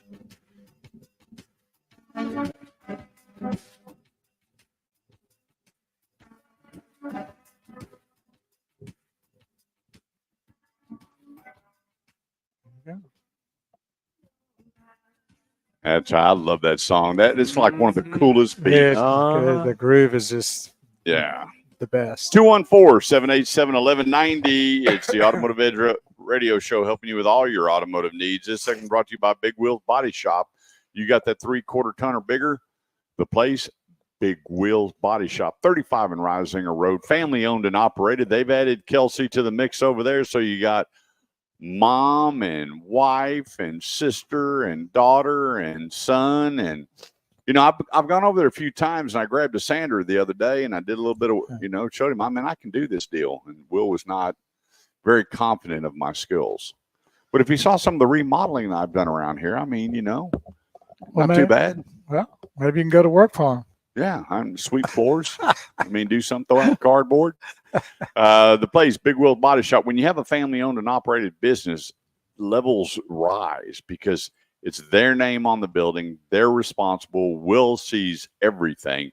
When I walk through that shop on him, man, he just swells up. He looks like a little gorilla walking through here. What's going on with that? What's going on? In a very polite way. His employees love me. Good God-fearing man. And he goes, so when is that truck going out? Are we dealing this? It's amazing. And then we go to the back lot, and he's pointing out all these jobs he had. He is a hands-on owner. And then he's got Jordan and Chris doing all the appraisal, getting everything in. I think mom's running the place. Well, And there then you his go. sister and now his daughter on board. And it's a great atmosphere. And he'll tell you, I don't say that I am the greatest without fault, but I'm the best at what I do with the best pricing. The place, Big Wheels Body Shop, 35 in Risinger Road. Check them out online at bigwheelsbodyshop.com. All right, so the numbers have changed a little bit, all the way up to last month. The average retail price being sold was $47,000 and change. Was dropped. In August, it dropped down to $44,039. So people have backed down. That's $3,000 swing. The record was set. So what would be? Would it be the higher end is coming down, or the lower end is coming down? What the would higher end? Okay, Yeah, the lower end is staying solid. Yeah, it's the honey hole right now. Okay, I got you. And that's why used cars are doing so well. Right. I was a dealer. He goes, yeah, we sold 200. Get this, 200 and something, 237 new cars, whatever. We sold 305 pre-owned. Oh I'm wow. like, hang on, what did you just say? And it's usually 2-to-1 or 1-to-1 or 3-to-1. No, when you flip those numbers, but then you look at and then you go over to the used car department and say, hey, what was your average price point? You get it. You so understand that people, that sweet spot of 18 to 30-ish is the deal. and that's where the people are spending the money. But the highest point was December 2022, where the record was set at 47,329 average. But you got to realize how much people were paying over MSRP to own a vehicle. So those numbers are really skewed. But right now, the average new is little over $44,000, and the increase on payments finally tapered off. Obviously, if it's come down, $3,000, you figure 25 per thousand on average, you're looking at $75 less a month, where the numbers previously would be. But the biggest discounts out there that you're seeing right now is electric, average electric discount. And there's some that are much more. I see some that are $18,000 discounts, $16,000 discounts. I saw one the other day, $21,000 discount on electric. Average across the board, $10,000, $12,000 on electric vehicles. And then we're going to talk about here coming up in another segment what's going on with electrification. But these prices are coming down. Wow, that was loud. Holy cow. I tried to cover it. Hit that switch, brother. I don't have the dump button. Oh, yeah. I'll turn it down next time. Trucks on Sorry. the average discount on a pickup truck is $10,000. What does that do? Average pickup truck was well over $40,000. That's starting to come down. And then when you look across your SUV line, the SUVs, there were some big discounts this last month. On average, $5,000 to $7,000 right off the top. I think Stellantis, their Jeep line was one of the big ones where the Grand Cherokees are getting $5+ grand off immediately right up front. And then if you qualified for military, first responder, teachers, college graduate, there were so many other bonuses that you could pick up to add on to that. That really enticed a lot of people to start looking at it. And that's what I tell a lot of the listeners. If you've got a vehicle that the interest rate is, let's say, 5.75, which is a high rate because we're all used to zero. If you remember, do you remember when zero first came out? Seems like about 10 years ago. It was when the trade towers fell. In New York. Okay. And so GM came out with a program, said, hey, we're going to turn things around. For the next 90 days, we're going to do zero APR. We're really going to help America. We're going to come out with zero APR. And it was storming Norman. I mean, everybody was running out. And that, picking up interest-free, no one's ever seen interest-free on a brand new car. Well, everybody's going like, how they can even do it. Well, you look at when the trend towers fell to now, it's never stopped until the virus hit. And there was no inventory, so there was no reason to get zero APR. So the rates started going up, and everything was, being sold was pre-owned. Average pre-owned was, 7, 8, 9, 10, 11%, depending on your credit score. And so now things are starting to change again, where you're seeing the really big rebates, and the APRs are coming down a little bit. But I tell people, if you're saving $13,000 like they're doing at Eldorado Chevrolet on their 2024 crew cabs, $13,000, would you give that up for zero APR? Well, the math's not there. It doesn't support it.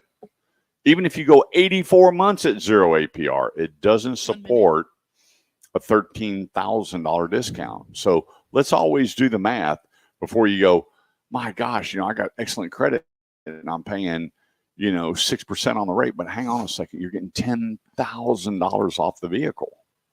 I mean, you're winner, chicken dinner. Even if the rate was zero, you're still going to take that big discount over the zero APR and go with a higher APR. But we're not looking at this time. We're just looking at, the interest rates have been so high. Do I still want to do it? Let's look at what they're giving you in discounts, rebates, and incentives. Let's take a quick break. When we get back, we're just going to turn the whole show over to Bo. Cool. We'll see what he talks about. I got a lot of nothing to say. Aren't you going to be talking about semi-elliptical rear axles? Yes, exactly. Yeah, that's it. I'm going to talk about your 10 rheostat seconds. that you have to replace every week. There we go. 214-787-1190. Don't go away. I'm Kurt Chase with the great one, Big Wheel Bo Carver, here on 1190 KFXR, part of the iHeartMedia Network. We'll be right back.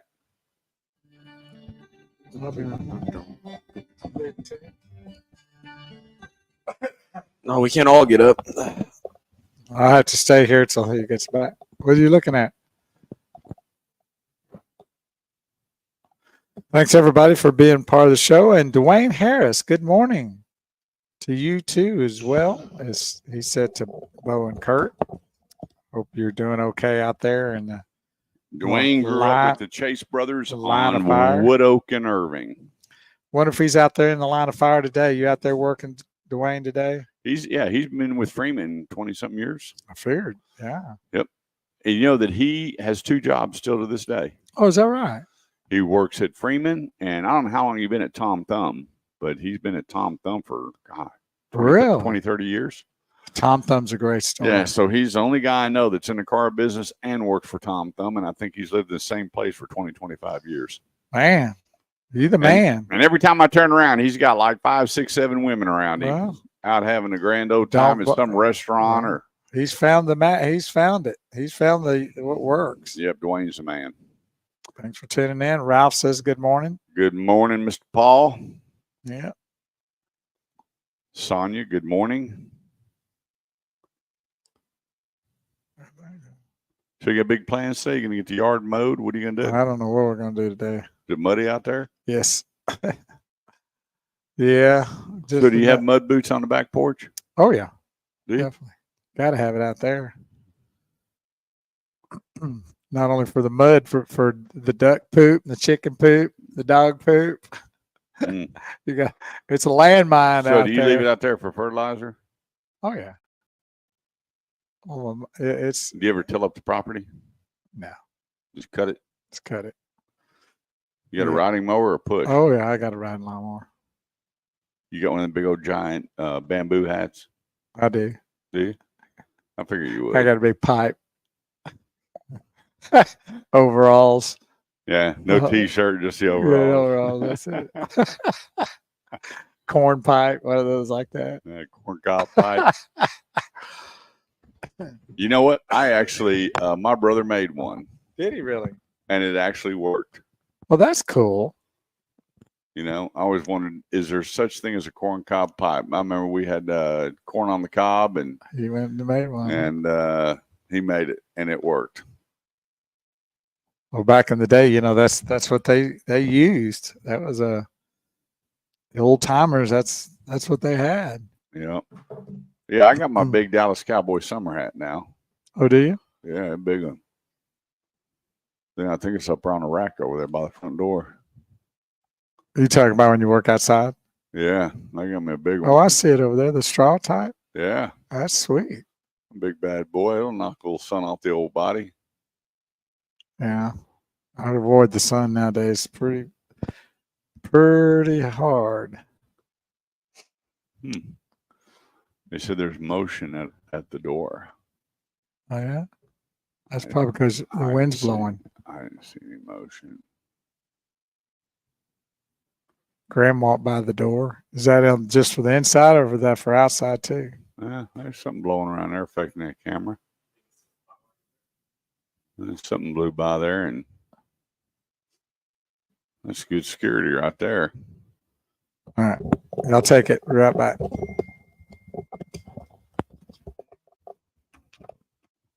Is that a Ring camera or whatever they're called? No, I got Roku throughout the house. Throughout the house? Yeah. Like inside too or outside only? Both. I would never have cameras inside my home. Yep. And so you can pull it up if you want on the TV.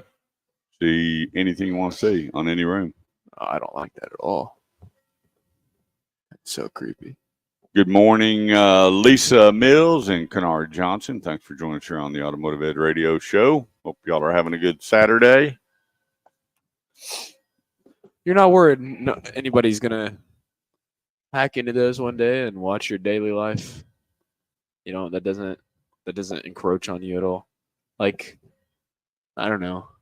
That's my only problem with cameras inside the house is I always feel like they're a liability. No, because the Roku outside is connected to the Roku on the TV. Oh, it's connected through the app. Yeah. Oh, okay, that makes a lot of sense. Yep. And then I have another security system that I turn on that activates all the doors and windows.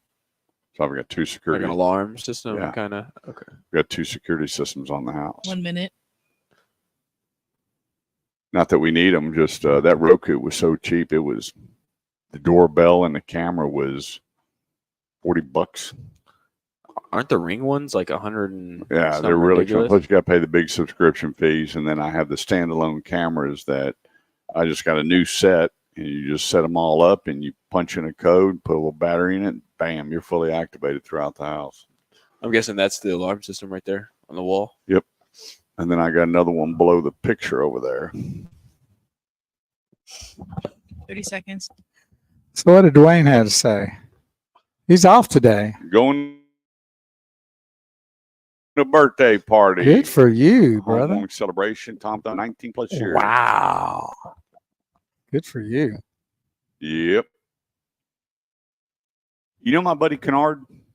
No, I don't. I don't think Kennard knows. I've not even heard that name before. You don't remember Kennard? No. Come on, Kennard Johnson. You don't remember him? Kennard's a hard name to forget. Come on, it's the Kennard Johnson. Okay, Mr. Johnson.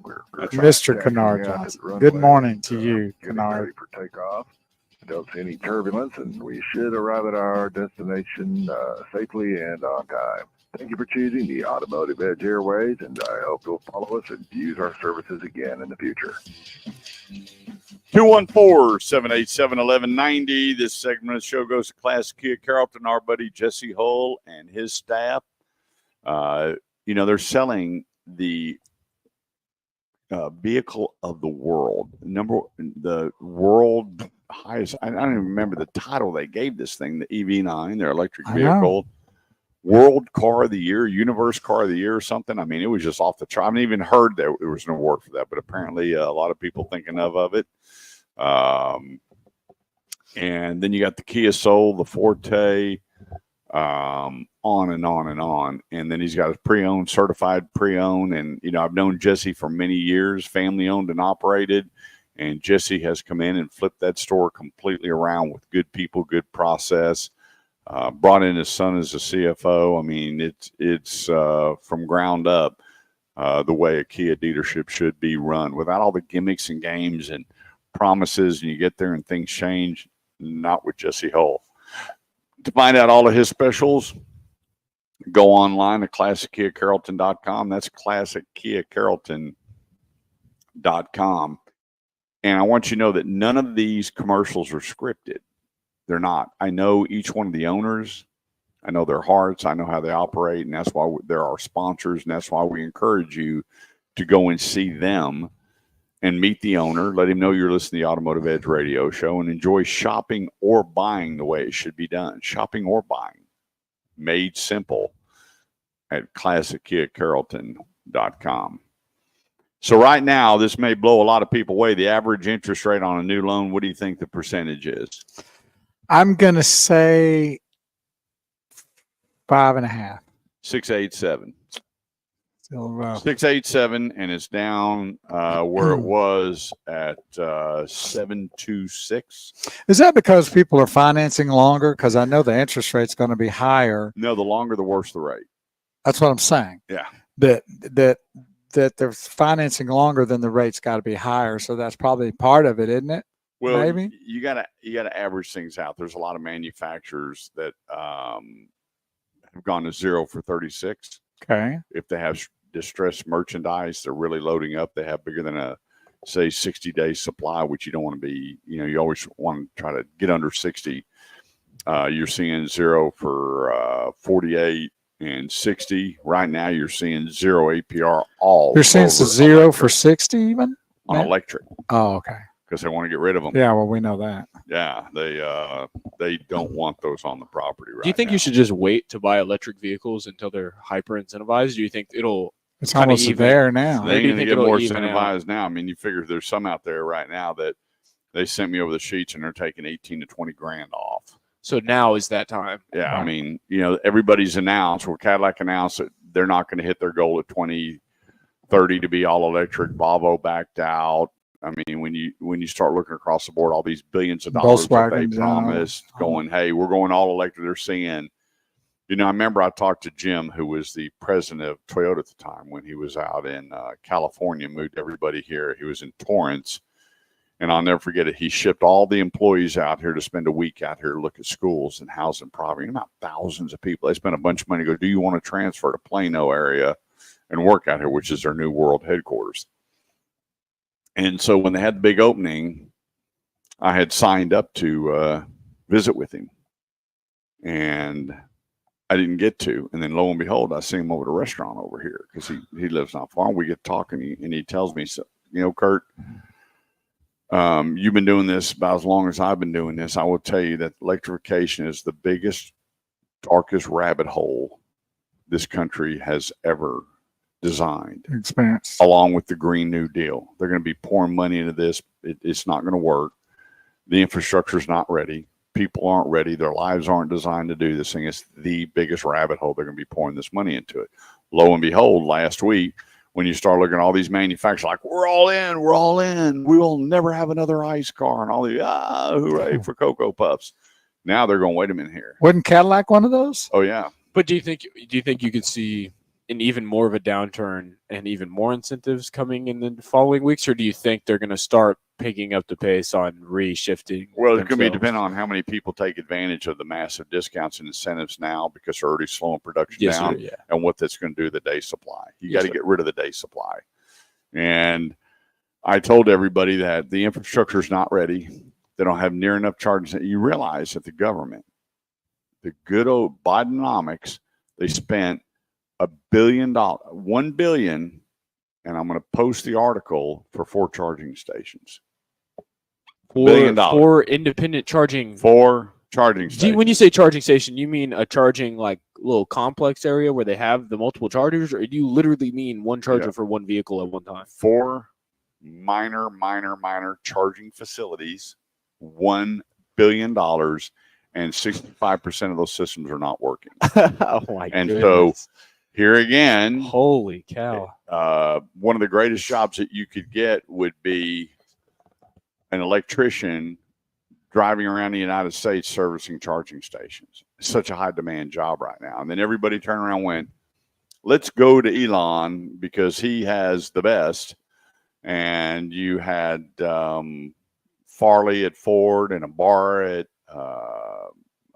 GM and what's his name? Tavares at Stellantis. All of them going, hang on a second here. Yeah, this guy's got this gig down. I mean, he's already sent rockets to space. It's back in the day when the VHS and Beta were going head to head. Remember that? Oh, yeah. And then VHS won out. So he's won out, right? Yep. And so they're going, hey, can we just put our name on it and buy your stage? I'm like, who cares? Yeah, you don't care. Put whatever you want on it. Yeah.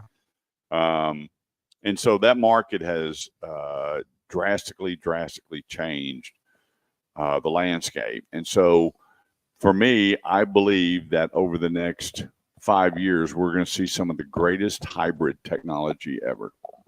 It's already coming out. It's going to continue to grow. You know, Toyota kicked it off with the Prius. And, you know, when Prius first came out, what an ugly car. I remember we got that car and I went, what are we going to do with that? But I'm going to tell you, when I learned the technology and I drove it and I saw the regenerative system and how it worked, I did all the research. I'm like, this is a pretty cool car. The thing about it was ugly, but it caught on very quickly. The big thing was municipalities, because I had a dealer that hired me to go out and just sell nothing to municipalities. And I sold about 180 of them. Wow. To all these different municipalities because they were really trying to get, you know, gas conscious and really save money. And so that technology come off, then the next car to come out was the Honda Insight. That was like even uglier than the Prius. I didn't know you could get uglier. And it was in like a lion, out like a lamb quickly. And now they've refined all this hybrid technology. And a lot of people think, is it the same as start and stop? It's not. When you start and stop, when you hit the brake, your engine turns off. And then people go, okay, what is that doing to the system? It's doing a lot of extra wear and tear. When you hit it, the system has to turn back on. No, it's not creating a lot of wear and tear. Some of the systems were not infallible and had issues. But with the hybrid system, when you touch the brake, you'll see your dash go. It used to be orange to blue. And that would be right when you touched it, you kicked in the generator and it regenerated the system, the battery system and everything. So if you ran out of gas, you had plenty of battery to get you to, depending where you were. If you're on the Mojave Desert, you're kind of hosed, but If you're somewhere else, you're 40, 50 miles away, you're going to have that additional battery power. So regenerate. Every time you hit the brake, every time you let off the gas, the regenerative system kicked in and made sure that everything was fully powered up. Well, now they've taken it to a whole new level with bigger motors. It used to be just little ones. Now you're looking at, V6 and possibly V8 hybrid systems. You got that are just, all the nice cars too, like Acura. I mean, not like Accords and I think Toyota has that too. all their Camrys are now hybrids. Yeah, there you go. You can't even get one just straight. They're Well, all there you go. hybrid technology. And so you're going to pay, I think the Camrys are going to start at around $29,000, all hybrid technology. But that was something that should have been done anyway. And then instead of trying to swallow the whole elephant, take little bites and put out your electric vehicles. Let Tesla do their thing. But when everybody started jumping in, I mean, just think about how many battery companies have gone bankrupt. Guess who supported them? And that would be we the people. If y'all remember Batteries 1, 2, 3, that was the name of the company. They walked in and here's the president. Oh, we love this place. $680 million. They were out of business in 6 months. Where did $680 million go? And so you look at, everybody thought, hey, what a great day. Let's jump on board. Let's do it. But nobody has refined it other than Elon. When you look at his numbers, I mean, he's doing so many more. It's not even close to the number between the others. The others are inching up, but it's not going to be, I would be surprised in 10 years if it's 10% of the market with this new hybrid technology and how they're taking V8s and adding turbocharger, dual turbocharger, turbocharged with hybrid technology, and taking smaller engines and maxing out everything that was going on with the big V6s and the big V8s. My thoughts. 214-787-1190. Your thoughts on anything that we talk about are always welcome. 214-787-1190. But there's a lot going on, which is good for you, the consumer. If electric is your gig, I'm telling you, I've never seen these kind of discounts. If it's pickup trucks, I've never seen these kind of rebates and discounts since 4 years ago. So it's still a great time to buy it. 214-787-1190. Quick break. Don't go away. We'll be right back. And Gary Coker's tuned in, said, I'm not saying that.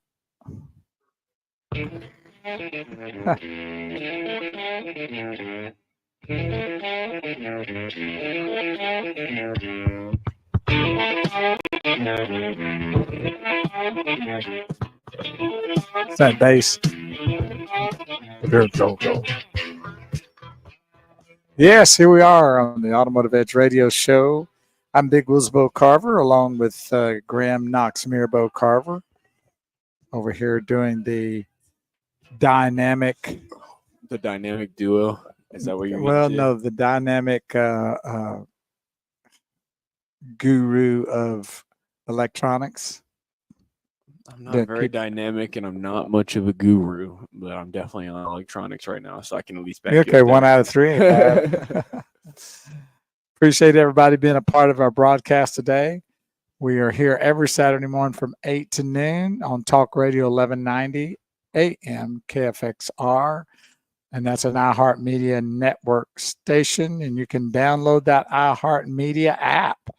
Put that app there on your iPad or phone, and when you're out and about anywhere that you can get internet through your service, or if you have an internet around close, you can hit that iHeartMedia app, and bada bing, bada bang, you can find us right there from 8 to noon on Talk Radio 1190 Dallas. That's what you would go to when you're on the iHeartMedia app, and you can like it, and then it'll pop up and notify you when we're on each time on that app. Do you know if Gary Coker, he's from, when you say Purple Brother, that's Beaumont, right? He is from Beaumont. That is yes. referring to. Okay, he is a Royal Purple Brother. I already knew that, but I didn't want to be stupid. And so is Art. I know that. Okay. I definitely know that. Well, actually, I knew it. No, it's the other way around it. I really know it about Gary Coker, and then I wasn't so sure about Mr. Naismith. But regardless, are they Houston guys then? Or are they Texan guys? They're Texan. Gary lives in Wichita Falls now. And that can kind of swing either way, though. You know, now that you're living in Wichita Falls, there's nothing wrong with being a Cowboys fan. Right. Right. I mean, today there is something wrong with being a Cowboys fan. well, there's If a you lot. switched right now, I'd Yeah. call you an idiot. But Yeah, like if you decided to become a Cowboy fan now, Yeah, like why would you? Yeah, right? if today was your day, I've got a whole lot of questions about Correct. your general Yeah, intelligence. that means but you've been out of touch for the last 25 or 30 you might have been years. living under a rock since the late 80s. How's but my that's best all friend doing? He's done good. Go Chiefs. Okay, Mr. Coker. Okay, I can he's see well, that. he's one of those guys that likes to get on those Yeah, winning bandwagons. Yeah, he loves to bandwagon, huh? Yeah. Hey, I mean, with Mahomes back there, I really can't blame you. Well, I love Isaiah Pacheco. They may be the first team to ever three-peat as world champions. So. Well, you remember where Mahomes played football? Sure, Texas Tech. Where did he play high school? You played in Tyler, Texas. Mm-mm.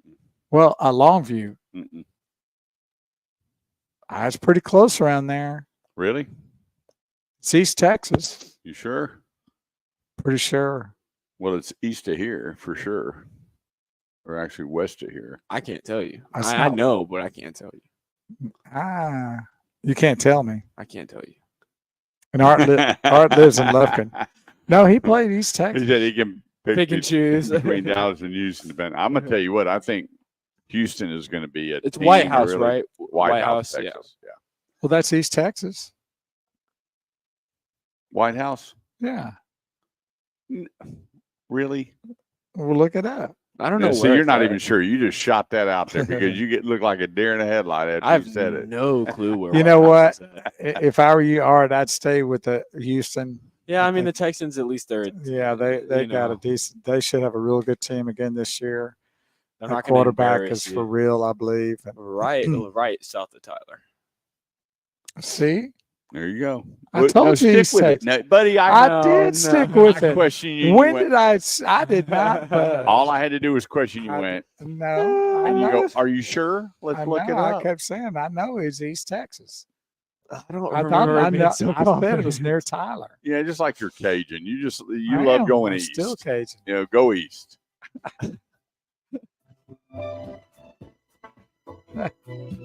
I talked with 3 people this week. Said, you know what was great about living in East Texas? You could drive over to Louisiana and drink at 18. Exactly. That's what it was. That's all you remember. That's all we remember. That's what it was in Southeast Texas and Beaumont. We were stone's throw away from Louisiana. That's right. 214-787-1190 is the number. This segment brought to you by Grapevine Dodge, 121 and William D. Tate. Stop out and see Shane and Wade. And when you can go out and buy, get this, a 3/4 ton mega cab for 20 diesel, 20 grand off sticker. How do you like me now? Even if you don't need one, what a winner to buy that thing at that price and be a happy camper. But they got a whole lot more. You know, the Challengers and Chargers are done. Production is over. And so go make yourself a great deal on one of those, as well as one of the cars I talk about. I haven't had anybody call me and tell me how they enjoyed the test drive. We had like 4 people show up. Was the Dodge Hornet and the Dodge Hornet RT. I mean, they got some cool products, plus their Jeep line and their Chrysler line, and then the Ram, which you can't go wrong. I love the inside of the Ram, the size of those pickup trucks, from the Eco all the way up to the big bad boy diesels. They got it all. The place, Grapevine Dodge, 121 and William D. Tate. Stop in and see Shane or Wade. Let them know you're listening to the Automotive Edge radio show and enjoy your Chrysler, Jeep, Dodge, and Ram experience. It's grapevinedodge.com. So, used car prices, same time last year, they have come down a little bit, about $23. $546 is the average pre-owned payment. But get this, what do you think the average pre-owned interest rate is? 7.5%. 11.7. Oh, are you kidding? 11.7%. Why is it so high? Yeah, and it'll start coming down, no doubt about it. Average down payment went up. I mean, average down payment from 2023 to present has all been on pre-owned around $4,000, covering their TT&L and a little bit of downstroke on the vehicle. But that number's coming way down. I promise you it's coming way down because of the price points that people are buying now. They're loving those mid-20 cars, $20,000 cars and less. And that's where I tell people, you know, one line of cars, I mean, take a look at Nissan. You go over and see Justin Crane at Burleson Nissan there at 35 and Renfro Road. Retro. He has got cars out there, a half a dozen cars under 30,000 and 2 or 3 under 25,000. And when you look at the Sentra and the Versa, yeah, brand new. The new Nissan Kicks is coming out, and you're talking about brand new vehicles with a 3-year, 36,000-mile bumper-to-bumper warranty, less than what the average pre-owned car is. Why would you not want to buy a new car? And Nissan's got it. And Justin Crane out there at Burleson Nissan, he's a cool. I love Jason. I mean, I can hang out with Justin all day. He's got it going on. That guy has it all, in my opinion. Yep, and he's like. You know, Will's the mayor of Cotton Patch, and Ralph is the mayor of 76, and then we got the mayor here, Felix. Well, Justin's the mayor of Burleson. Oh yeah, no doubt. I've been out to eat with him a couple times. And everybody knows him. Hey, what's going on? But you know what? He's dialed into the community. But anyway, he's got plenty of cars well under the average of what a pre-owned car is, and it's brand new. It's burlesonnissan.com. Check him out. So here's the deal. I was just looking at one of my text message, and the dealers are in high demand again for pre-owned automobiles. High demand for pre-owned automobiles. And the reason being is there's a bunch of different numbers out there. It's anywhere from 1.4 to over $2 million, over 2 million cars that will not be traded in or turned in at the end of the lease. And these are the 3-year lease cars, not the 4 and 5-year lease cars, the 3-year lease cars. These cars are being kept by the owners, and they're being refinanced with their own banks, the residual amount, if it's a long term. The 2-year leases, there's no way the average person is about 14, 15 grand upside down. And those vehicles need to be turned in. They go back to whoever. They write them down, get them back to the dealer, and shoot them out there and get those vehicles resold. But it was a great way to move inventory when you had a 24-month lease with very, very low payments, and they had the residuals at 85 to 90%. It was absolutely incredible. But it did really good things to move inventory around. But right now, trade-in values are still well. I saw one article. In fact, I had one here. It says, when I was looking at, where is it, that pre-owned vehicles down 11%. Down 11%. I'm going 11% from what? And so a lot of people will see that article and go, oh my gosh, my car just came down 11%. That's across the board from an all-time high. So go back to the starting number, which was the resales were up 38%. And then you start tacking off all of these numbers to where you're getting down to the normalcy of where it used to be before the virus hits. And you're still looking good on a pre-owned automobile. Don't let that scare you when you see these numbers. They are still doing very, very well. In fact, when I'm praising cars, I still have those arguments where people, hey, I got online, I booked it out. And, the Grand Pooh Bar says 30,000. I'm going, buddy, you're not going to get 30,000 for that car. That is in excellent condition. No car is in excellent condition. Everything has to go through reconditioning. So even if you bring in a car that is perfect, there's still a fee to run it through the shop and pull the tires off and check the brakes and drop the fluids. They're going to put their own fluids on it. Why? And one guy said, this is a brand new oil change. You're going to drop the oil. They are, because there's a crush washer. And what if that crush washer wasn't put on right by the previous person that changed the oil? Then they're liable for that automobile. So they're going to pull that off. They're going to drop it. They're going to put their own crush washer and put their own fluids and everything in there. That way, when they go to sell it, they can stand behind it. And I've got, I called them old timers that, boy, they just get mad going, why in the heck? I'm like, because. Now they know who did the work. They know who tightened the bolts. They know what fluid's in there. They can put it on the window sticker that all this stuff was done and be confident when they drive off the lot and not rely on what another mechanic did to the car. I know it doesn't make sense to you because you spent all that money working on the car and getting it ready, but it has to make even bigger sense to the dealer when they go to resell that car. And you wouldn't believe how many times I've been made aware where a crush washer wasn't put on a car right, and it's a synthetic washer that goes between the bolt up to the oil pan. They over tighten it, it leaks oil, and the engine blows up. The check engine light comes on, and like, well, they just didn't reset it. No, you're leaking oil, brother.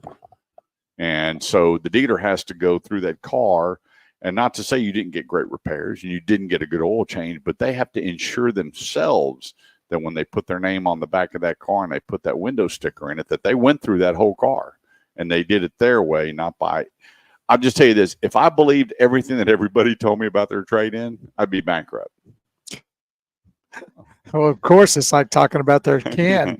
That's right. Ain't nothing wrong with that car. It's perfect. It's perfect from head to toe. I can tell you everything about that car. Well, I'm sure you can. It was your car. That blue Honda Civic that my sister's driving, Right? it's been totaled before. Wow.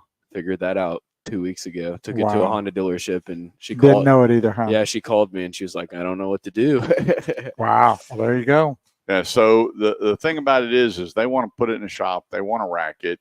And to what Graham just said, his point, you wouldn't believe how many people have bought cars and not known About or the did a title problems. trace and then Right. found out, wait a minute here, this car has been hit as hard as Joe Frazier, Mhm. you know, and I've got a bad bucket of bolts. And there's a lot of people that are buying cars, they don't know they're flood cars.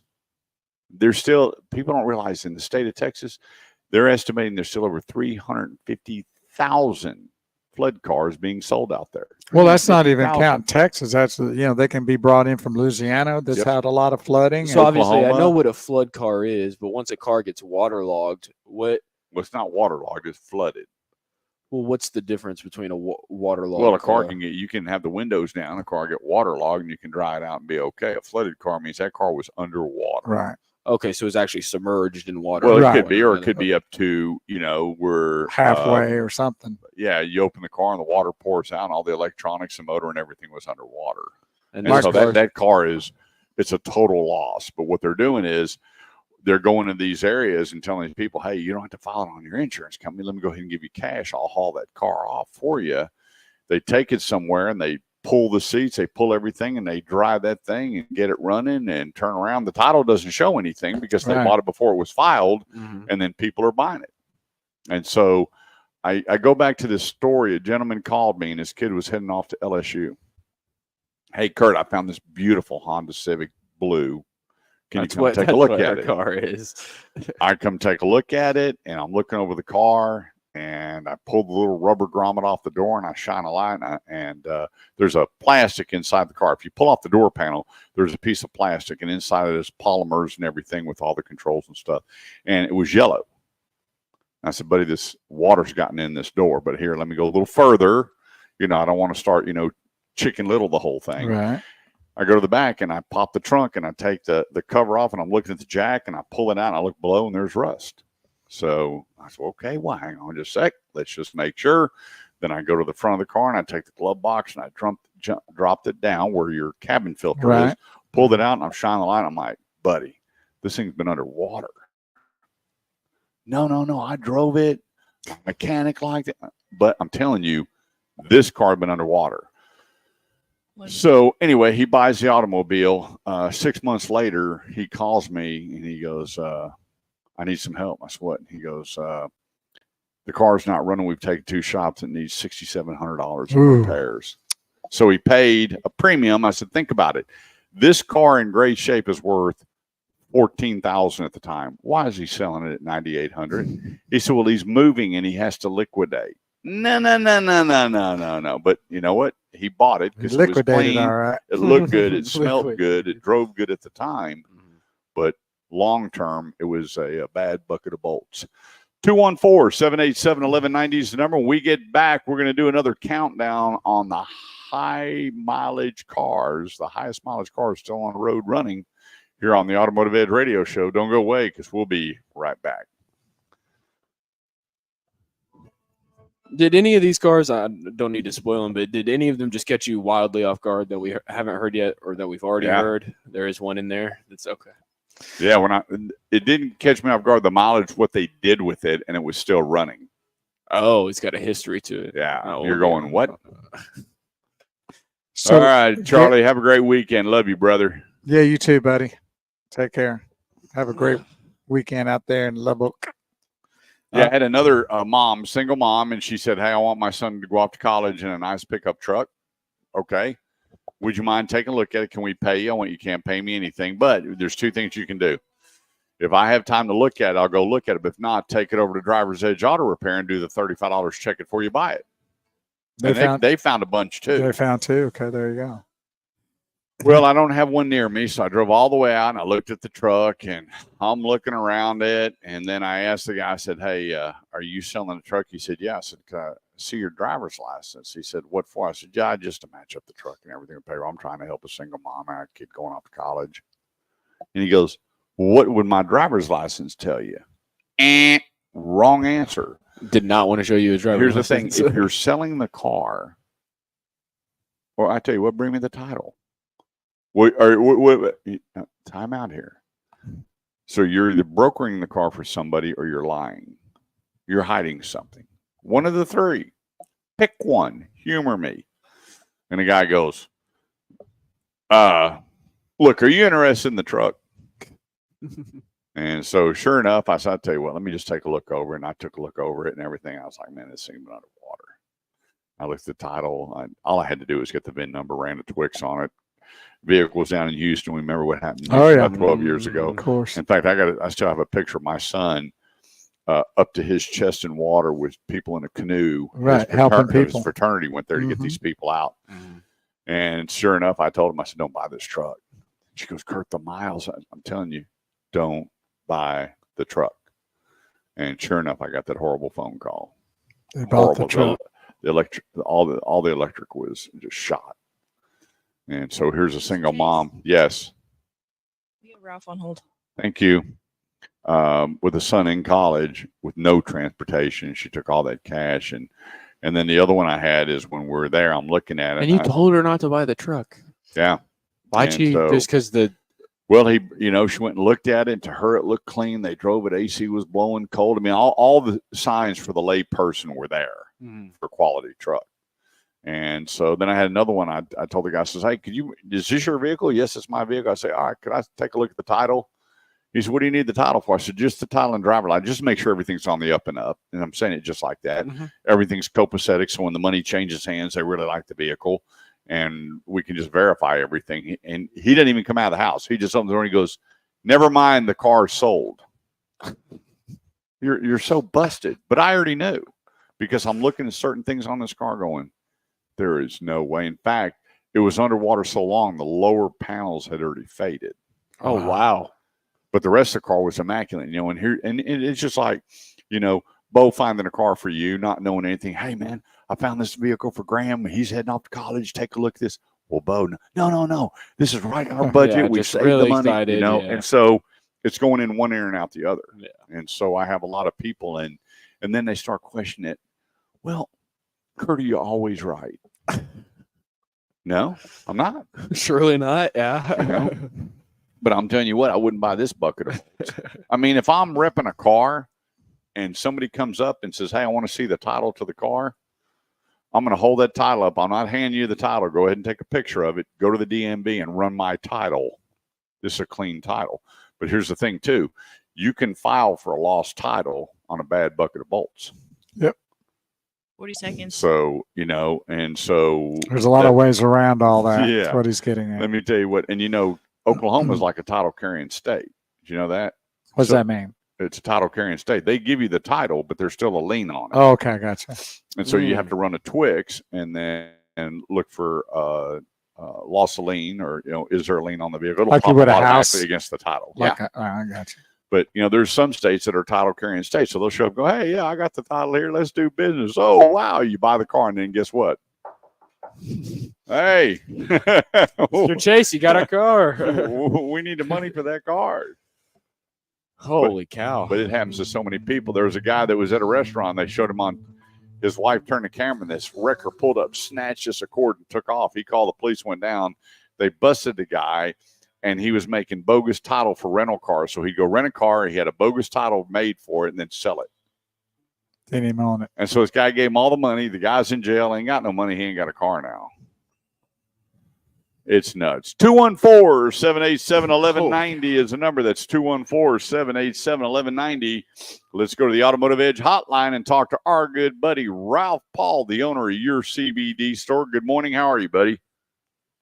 I'm doing absolutely wonderful. How you guys doing? We're doing good. I called you yesterday and I spoke to your lovely wife, and I started a new product because I have terrible acid reflux and would like to quit spending a fortune on all the things I'm taking. And so I spoke to your brother-in-law, and he is now taking the blueberry tincture, and he said they don't have to stretch his esophagus, which I didn't even know what that was all about. When he told me, it just blew me away, or acid reflux from taking this oil over the last several years. And he said it was great because of his job, he couldn't take any of these products because of the THC, which is minute, 0.3, the legal limits, and he couldn't. But I went by your store yesterday, and I picked up some gummies, and I picked up a new tincture to, what is that?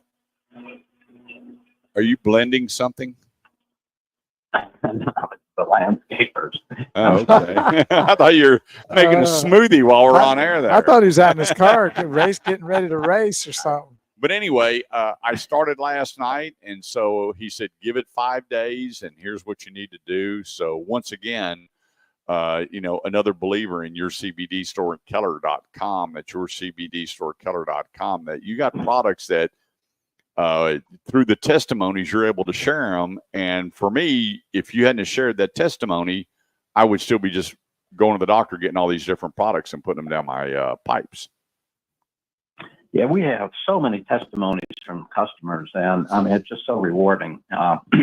Again, my brother-in-law was at the Pentagon, so he's very skeptical about, using our products and so forth. But now they're just firm believers. And, another product I just wanted to mention is that's real successful is our weight loss product, which is Trim.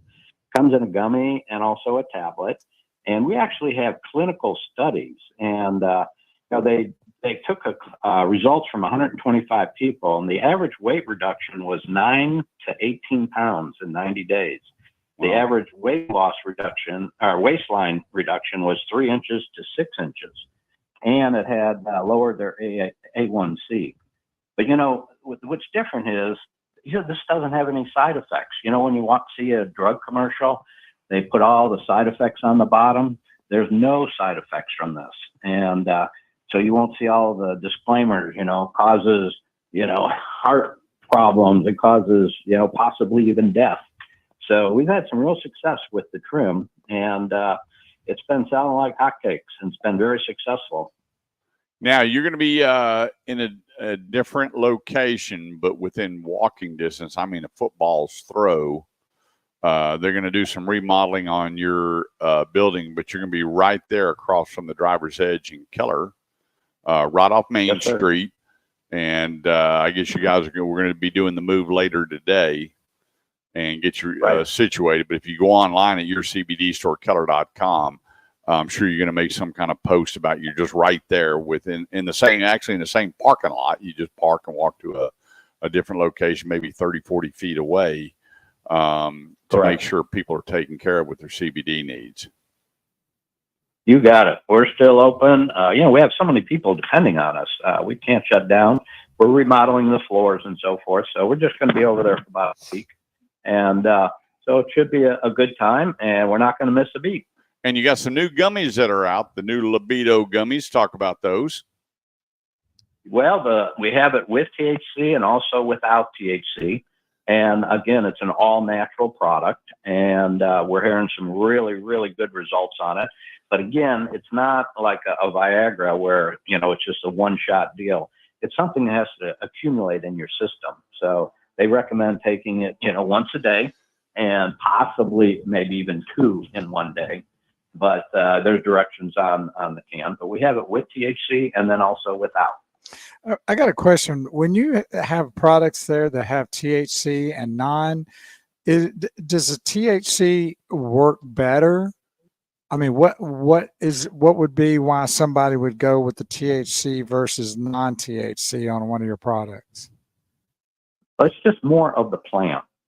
So, it's very minor. Again, this is industrial hemp. It's not marijuana. Right, of course. So the THC is just more of the plant, so it's definitely advantageous. Okay. However, some people it doesn't agree with. It also helps better for sleep, things of that nature, and pain level. So, those are a lot of ingredients, and the products that have no THC are triple tested. So, we've been open for 6 years. We haven't had anybody having negative results from the THC. So, yeah, a lot of it comes down to their lifestyle and their job, whether they can take the THC or non-THC. And everything has a QR code on it. So if you want to know about it, there's a lot of places. In fact, we did some mystery shopping and some people were like, well, really, I don't really know, but this is our top seller. What can you tell me about it? We just sell a lot of it. That doesn't work for me. I mean, you guys actually have a book that you can bring over to them and flip through it and show them what they're doing. Because when it comes to putting stuff in your body and on your body, don't you want to know all the details, Ralph? Absolutely. Absolutely. So we're an open book. We have all this information. It's all documented. So it's been a lot of fun. And we appreciate you guys. No doubt about it. I'm going to tell you, I'm on it. My wife's on it. We have family members, dogs that all enjoy it because it's the cleanest.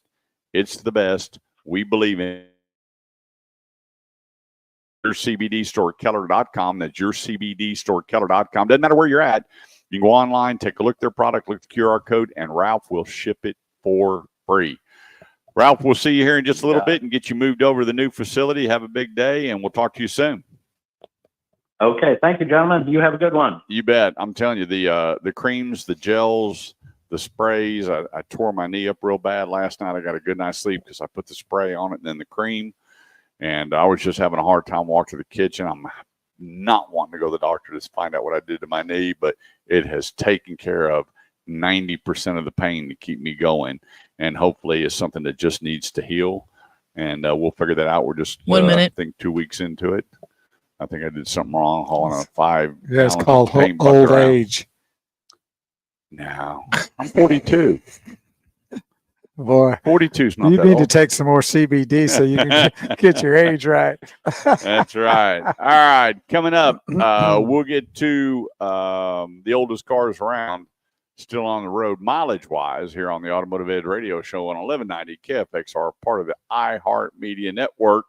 Don't go away. Download that app. That way you can listen to the Automotive Edge any Saturday, anywhere. Quick break. We'll be right back. My beautiful niece, Corey. Yes. Good morning, Uncle Kurt and Bo. How about that? A lot of people tuned in. And good morning, Melinda. She said we didn't even recognize her. Did she pop up on the deal? I said hi to her earlier. Did you? I sure did, because she was talking about how nice the backdrop looked. Huh. And I responded to that. Art, excuse me. Gary Coker has somebody that he's sending to you. It's needing a new vehicle. His truck got stolen. He's looking for one now. So it's his fishing buddy, and his name is Billy Gibson. And Gary, have him go to the automotiveedge.com and click on Ask Kurt and have Billy leave his number. Kurt will call him. Just say that, have him leave the note that you're his friend, and he'll get back in touch with him to help him out. Corey, 118 days. But here's the cool thing. In exactly 54 days, I get to put up my Christmas lights. About that? Yeah, 54 days my Christmas lights are going up. Can you believe it? I can. I can't wait. I can't believe this year's flying so fast. That's right.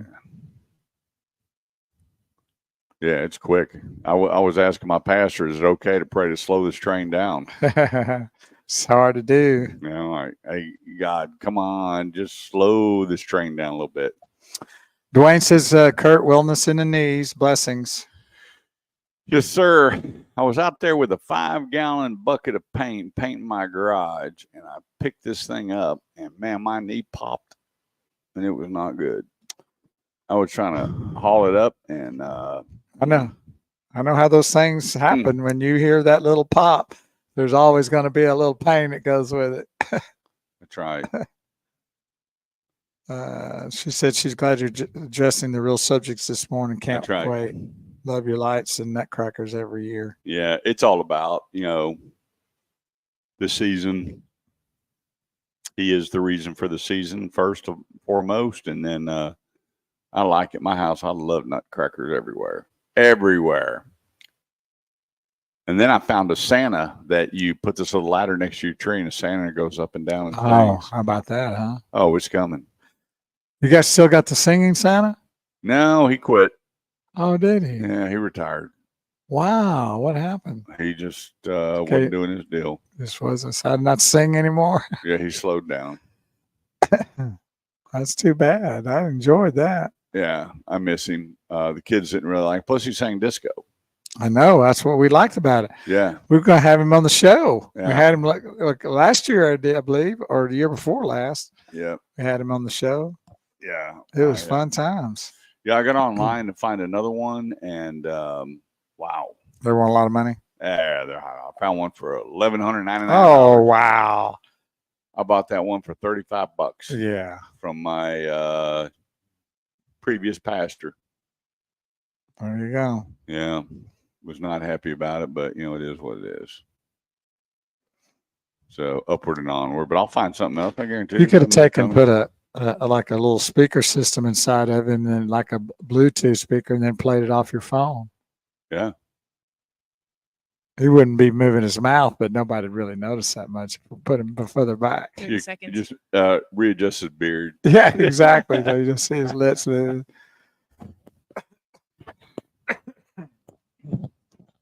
Yeah, buddy. Can you believe we got an hour and 10 minutes left? Yeah, and this last few minutes goes pretty quick because it's top of the hour. Yeah. But we're out here doing our thing every Saturday morning. Got some great football games coming up today.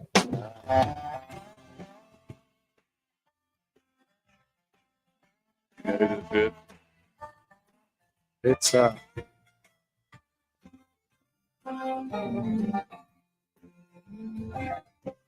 was sitting there, selling turnips on a flatbed truck, I don't know, crunching on a Sipping pork what? rind when she sipping pulled something on a up. flatbed truck. Sipping turnips on a flatbed truck. That's how stupid this music is. But we're not going to talk about it. Slipping. 214-787-1190. Hey, here, I was going to do the cars, but this is a very short segment. We only got like 6 minutes. So I'm going to flip that up to the top of the hour so it don't go away. But anyway, this segment of the show is brought to you by Grapevine Ford, home with a love it or leave it promise. Our buddies Andrew Boaz and Cameron Martin ready to rock and roll and make sure that your Ford needs are taken care of. Right there between Main Street and Texan Trail. I got a buddy headed over there. I guess he's on his way to sign his paperwork and pick it up. And I got 2 more going over there this afternoon for their Ford pick-em-up trucks. The place, grapevine.ford.com, a great sponsor of the show for 7 years now. Chaz Gilmore, the general manager, managing partner. What a great guy. Him, his family, his mindset, his attitude about being successful and what it takes. You'll see it quickly when you get a Grapevine Ford, home of the love it or leave it promise, and always online, ready to take care of your Ford needs at grapevine.ford.com. All right, let's jump into a couple of questions here, and then we'll, I promise you at the top of the hour, we'll get back to what I said about the cars. When will rates come down to make new more affordable? We're going to wait and see what the feds do. I think it's the 23rd was the number I heard. I don't know why that number keeps sticking in my head. And depending on what they do with the rates, we'll see what's going to happen long term with the dealerships. But remember, I want you to remember this. When rates dump and rebates go up, pre-owned vehicles dump as well. But wait a minute. If the interest comes down, that doesn't necessarily make the car dollars come down, does it? Like if it's 40, Well, because they're going to offer either or. because when you, Oh, when okay, you I have got you. manufacturers giving you 0 APR and they're not making anything on reserve, they're going to offer a rebate. Either or. So some, And, yeah, I got either you. or. So that would affect then Yeah, the price because of the vehicle. yeah, they'd rather have that reserve, I promise you, than rebate. Okay. And that way, if they put a $6,000 rebate on a vehicle and you go to trade it in, and they're selling them for this price here, other than pickup trucks. Pickup trucks are a whole different animal. It's going to affect the resale value of your car. I got you. So sometimes we got to be careful what we're asking for. We go, okay, rate. Would you rather have big rebates and discounts or a better rate? Because you can't get the best of both worlds, which we would all like. It doesn't work that way. Let's see. Aftermarket or OEM, is it worth the extra? For me, yes. Everything that I do, other than my leather, I have the sweetest lady in the world. She's been putting leather in my car for 30 years. She does every one of my vehicles because she puts cat skin leather in there, and I don't worry about it. She takes care of any problems that I would have, which I haven't had any. And you can self-design it, can't you? Yeah, you want That's pretty sweet. and make it the way you want it. But when it comes to changing out your stereo system, that's a whole different deal, because the manufacturers, like if you go black label with Lincoln, you can upgrade everything that you want, and it comes from the factory. But there's not a lot of options to upgrading these incredible sound systems that these aftermarket companies are putting on. Other than that, if I'm getting wheels and tires, lift kits, spray and bed liners, all this kind of stuff, for me, it's worth, depending, because I've never done a lift kit on my truck and I never put the big wheels and tires on there, is you want that to go-to person in case there's a problem. So if the dealer sublets it out, or you pull up to the lot and you see that they've got one with the lift kit and the wheels and tires, which a lot of the dealers do, they're on the hook for any problems. Period. That's the deal. If you take and you go non-OEM and you're running around to 5 different places, one does the wheels, one does the tires, one does the liner, one does the lift kit, one does these specialty lights that these folks are putting on their vehicles, they're all responsible for any warranty problems that you're having on the vehicle. So, and remember, if you have a problem, you put a lift kit on and it does something to the suspension, it doesn't destroy the warranty on the whole vehicle. It's only the warranty on the affected parts of the vehicle. It's not the whole vehicle. Well, if you do that, you void your whole warranty. That's not true. Unless it was to burn your car down or, something happened. But for the most part, when you go to outside vendors to put stuff on your vehicles, it only affects the parts when you come back for warranty. That if you put an aftermarket stereo in there and they pull the dash out and redid everything and pull the carpet up and ran the wiring and there was problems, and you bring it back to the dealer, they're going to say, hey, we're not messing with this at all. Go back to the company that pulled up the carpet or took off the panels or took out the dash to put all this new equipment on.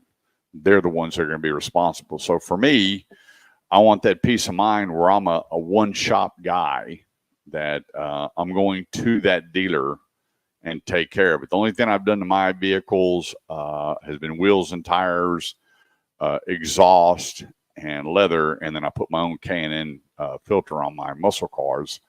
1 minute. So I'm not worried about any of that. But for you folks that are putting the big projects on your car, if you can go through the dealer, go through the dealer. If it's an outside vendor, you better do your due diligence on their warranty and how they take care of things if there is an issue. Because remember, each time you bring it in, they're not going to have a loaner car for you. You have to drop it off and hope you can get it back whenever, depending on who you're using. 214-787-1190 is the number.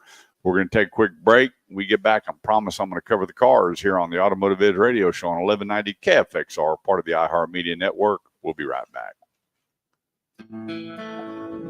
Blame it on my roots.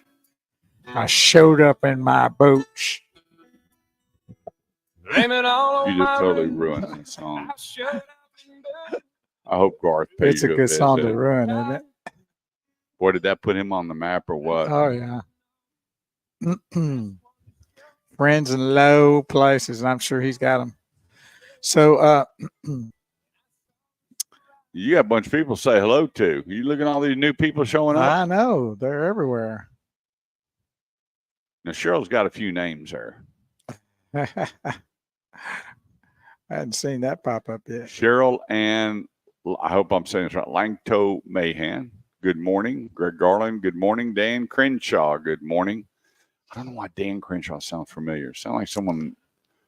Isn't he one of the senators for Texas law? Dan Crenshaw sounds like a guy I grew up with in Irving. And wasn't there a golfer, Crenshaw? Ben Crenshaw. Yeah. Maybe it's his relative. Don't know. So we got Georgia Tech and Syracuse. Georgia Tech's 23. Texas is number 3 in the nation. You buying that? The poll. Well, no. Well, they're You're facing. gonna find out today at the big house. There you go. Number 10, Michigan. That's at 11 o'clock today. Arkansas, Oklahoma State's number 16. Arkansas is not rated. 17, Kansas State against Tulane.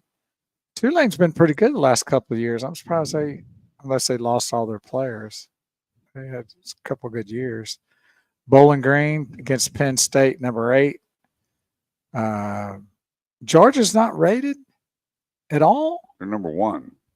Well, they didn't show that. I was going to say something had to be wrong. See, they didn't show that. Yeah, Georgia's number 1. I figured. I'm going like, that can't be right. Todd Gentman, good morning. He was out there at the auction yesterday. We're out at the Mecum auction on Wednesday. He said that Prowler sold for $26,000. Did you buy that Prowler for me? Who, me? Or no, Ty. Dan Crenshaw. I wonder if Ty bought me that Prowler. I'm sure he It was did. only $26,000. That must have some miles on it. But if he did, that's a pretty cool thing. Yeah, I think the most watched game today is going to be Texas, Michigan. Probably. And I got to tell you what, that USC LSU game last week was one of the best college football games I have watched in a very. So very what happened to long time. LSU? They didn't quite cut it. Yeah, but I'm going to tell you what, though, you couldn't have asked for a better game, and it was won on a great game. It wasn't won on mistakes. You know what I'm saying? Right. It was just a good Everybody football played game. solid, and the best team kind of won that day. I mean, last night was so ugly and sloppy, and Love looked like he just he was just Head cut erratic off. out there with the football. He might have an MCL tear. That's what I found out, by the way. That's Really? what they're saying. Yeah. Gets him out for a while. Yeah, they're talking about signing another quarterback. Wow. Because they said that his performance was lackluster and he might be out for a few weeks. I mean, that's all talk, but we'll see how that Yeah, well, develops. if it's an ACL tear, it won't be a few weeks. He'll be out for a while. I think it was they were also talking about maybe just they didn't know whether it was a MCL tear or maybe just a sprain. Yeah, well, he wasn't moving and grooving and running that second half like he normally did because he's got wheels. But it's just an ugly football game. I went to bed. I turned it off. Did you see? I mean, Saquon Barkley, though. You do he looked I'm great. going to have to mention that anytime the game comes up because he was running at 3+ 250-pound dudes and turning his back and running backwards for like 3 3 touchdowns. yards. Yeah. One of those touchdowns was earned like that. He went in backwards. Right. Yeah, he ran 2, caught 1, ran for over 100 yards. Mhm. Great catch, too. That was a great catch. You know, he's got some oil left in the Oh, there's That, was no doubt about that. that performance is exactly what I was expecting out of Derrick Henry.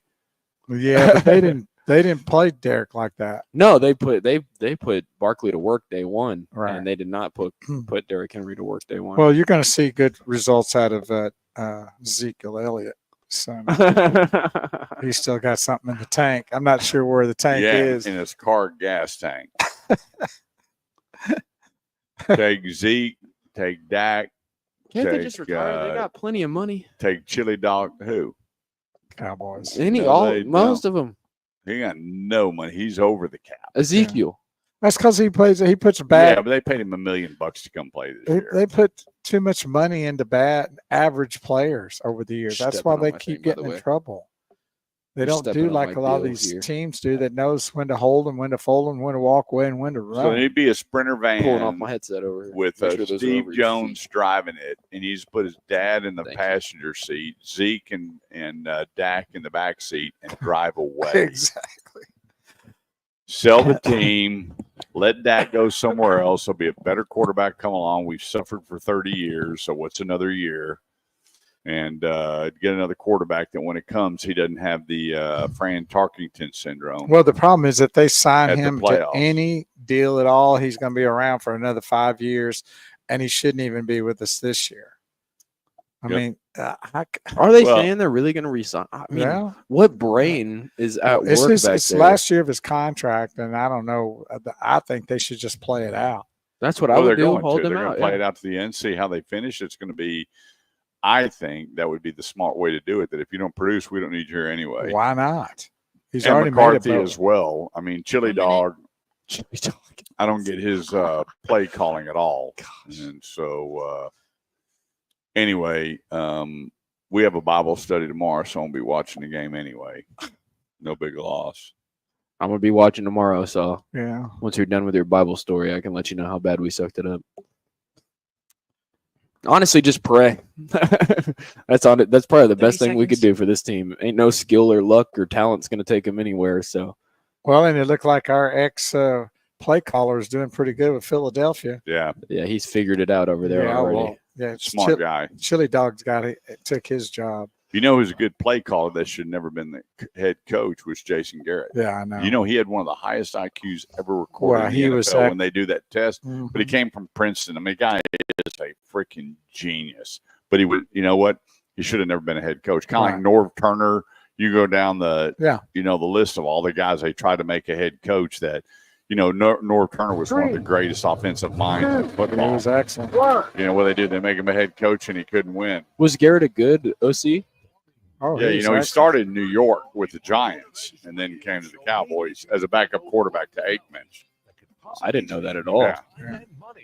If any of this information causes you to be bothered or upset, please sit back, relax, take a deep breath, and seek immediate help. Now, here's your host of the Automotive Edge radio show, Kurt Chase. Here we are, top of the hour, and it's brought to you by Highly Acura, where you're highly favored, highly appreciated for your business, or just stop by to check out Acura, which I think is one of the best sport luxury products available. The new ZDX is out, the all-electrified, and it's a big rig. I was really shocked how big they made that rig, bigger than any of their other SUVs. The place is right there at 820 in Riverside. The managing partner, David Gomez, I think Maddie might know him, Okay. is in charge and got things going. Great inventory, good lease programs. And here's the thing. When I go back to talk to Dean, I don't hear a lot of complaints in service. The warranty work is minimal, and the customer pay is what you see because the quality of Acura. And then it just comes down to the place. The best place to get your new Acura, that's going to be right there at the corner of 820 and 35. Take the Riverside exit. Stop in and see David Gomez and his staff and just test drive. Take my word for it. When you get in, you see the luxury of the vehicle and then a ride, drive, and handle. It's actually fun to drive. The place, highlyacura.com. That's highlyacura.com. All right, so we went through 5. Here is the top 5 cars where the miles have been recorded and these cars are still running. We did the Tundra, the Accord, the F-250, 3500, another Accord, the Silverado. Now the 80, And they were all over 1 million miles. well over 1 million. The last one was the Silverado at 1.29 million. Next in line, the 83 Town Car. And this gentleman drove this thing numerous times. He just said numerous times across the great United States at 1.3 million miles. That Town Car was an awesome car too, buddy. Now here's one for you, the 1963 Beetle. That was mine. Yep. 1.6 million miles in 24 years, which is averaging 183 miles a day. Well, took care of it, I guarantee you Wow. that. Next, a 63 Fury, 1.62 million miles. And guess what it was used for? Going to church. A taxi in Montreal. Oh, wow. So you figure the wear and tear, Yeah. and it was a taxi in Montreal. The next is a 76 Benz, 2.85 Wow. million miles, and it was a Greek taxi driver. Another taxi, huh? Wow. Well, they Yeah. knew how to take care of them cars. Yep. It's crazy. So here's another one that has the Guinness record. And when you take the mileage on this thing, it means it went around the world 130 times. A 66 Volvo, which in the Guinness Book of World Records, 3.25 million miles. 130 times around the I world. wonder what it looks like. I wonder what the shape it's in. And the key, The tires and oil change. that's it. They Keep kept those that tires. every 5,000 religiously, changed the oil. Yeah. What we used to call LOF, lube, oiled, and filtered. Mm-hmm. And they kept the tires right, kept it lubed up, kept the oil fresh. 3.25 million miles. How many people you think still don't realize how important it is to change the oil? Most, especially people under the age of 25, 100%. Okay. Well, 100. there you I go. know that Morgan, I don't think she's given her car an oil change. Oh, wow. Well, a lot of people are just waiting for the dummy light to come on. And for No, me, the dummy light's already on for most of these people that I'm But talking they about. just They don't just do anything ignore it. about They it. flat out, there's a maintenance due, 8,300 miles. They don't care. As long as it's running, yeah, they it don't was worry 8 to about 10,000 miles on your break-in oil, and then whatever you run, whether you run a standard oil, a blend, or a full synthetic.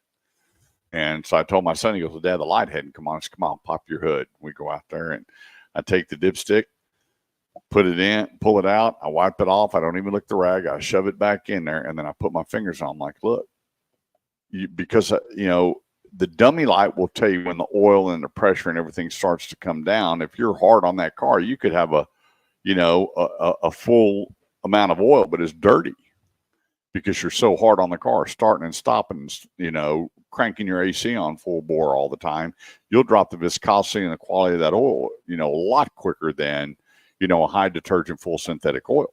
And so I told him it's time to go get it changed. So he went over to Driver's Edge, and they changed it. And, they had to reset it because it came back on. And I said, hey, you due for an oil change? And he said, well, this light's going to come on. I'm like, then check it. Get out of the car, pop the hood, and always check your fluid. Get up in the morning, and every month you should take that radiator cap off and take a look at the color of your radiator it. We fluid. did that and where just it the other is. day. I did that. The transmission fluid's kind of tough because the new transition stuff. they're sealed. Right. And you can't check the fluid. It's all done back in the shop, but the rest of it, pretty easy. Well, Art and Ace says that there's just way too many people never even check their oil level. I mean, That's what I was saying, is that they no one really that isn't a dude specifically, like a country guy out in kind of the boonies where I'm at. All these other people at college, I've rented someone who hadn't changed their oil in 15,000 miles. Wow. And not even check the level too. No, not change their oil. Sorry, the heat, hadn't looked at it a single time and had the car for 15,000 miles. And Texas and all that. There is use of this oil sometimes, and if you don't check it and it's low, you're just setting yourself up for a lot of headaches. One dude said, well, I'm just waiting for it to explode. Well, it will. Yeah, my daughter, she thinks when the dummy lights come on, it means hit the accelerator. But I love you. Kurt, what are the best tires? I can't answer that question. For me, I say if you like the way the car is driving and handling, replace it with the tires that came from factory. When I had a BMW, I took the Continentals off and I put the Michelins on. Completely different car, and I love Michelin tires. I've had Michelin on a lot of my vehicles, and it changed the dynamics of that car immediately. So I went back and I took about a $300 hit, took the tires off, put the Continentals back on, boom. And it's really your flavor. I've got a buddy that no matter what's on his Jeep, he takes it down. Greg takes it to one place and has a certain set of tires put on that vehicle. I don't care. Unless it came with those tires, they're coming off the day he gets it. And so everybody has their own flavor. I got guys that only do Firestone and love raised white letters. And even though I've driven their cars, I'm like, what is the deal here? Very brand loyal, but especially with your luxury brands. When you're driving these cars and they drive like a Cadillac, find out what the tires are and get them on the car. That's a good point. I don't recommend. I know that I love Firestone and Bridgestone tires. I've always done very well with those. With some of my cars, I love the raised white letters. And I had that little paint stick, and I could go and if I curb rubbed it, make it white again, you know. And of course. Yeah, I made it always stand out. But everybody has their flavor. But a lot of times, unless you're accessorizing a vehicle and you're like on my muscle cars, I wanted certain tires on my muscle cars. I wanted Krager rims on it. I wanted, the Flowmaster exhausts on it. So go with what you like. But if the ride is good, I would stick with those tires. Always service at a dealership. That's your flavor. Under warranty, no doubt about it.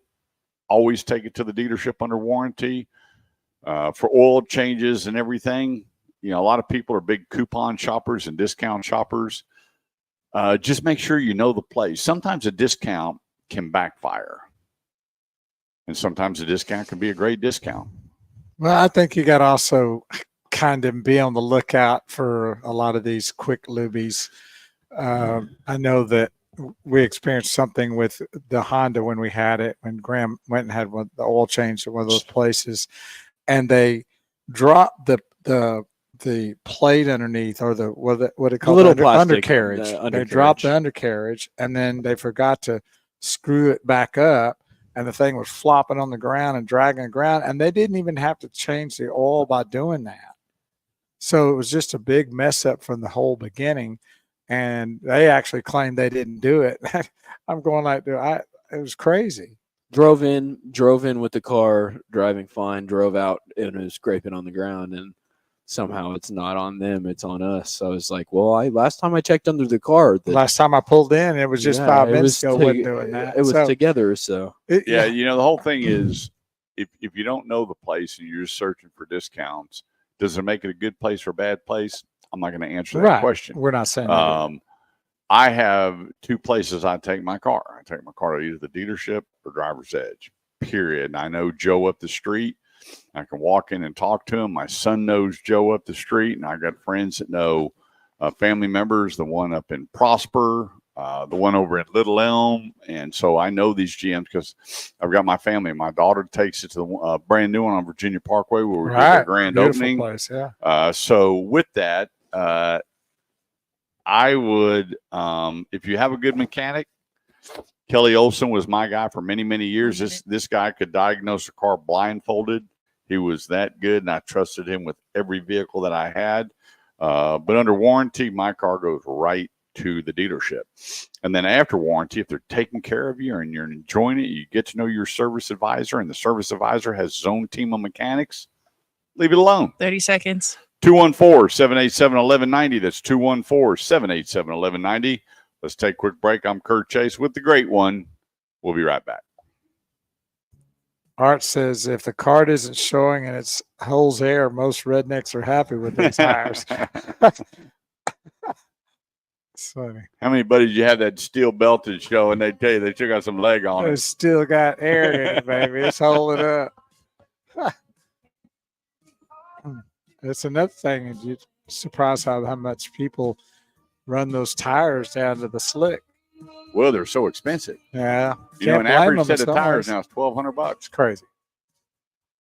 Yeah, it's pretty rough to know what people are having to deal with these vehicles nowadays. And it's not just, it's everything. I mean, everything's through the roof, and people are having to, do what they can do to get by. A lot of times they, may. Did you say good morning to Celia? I did not.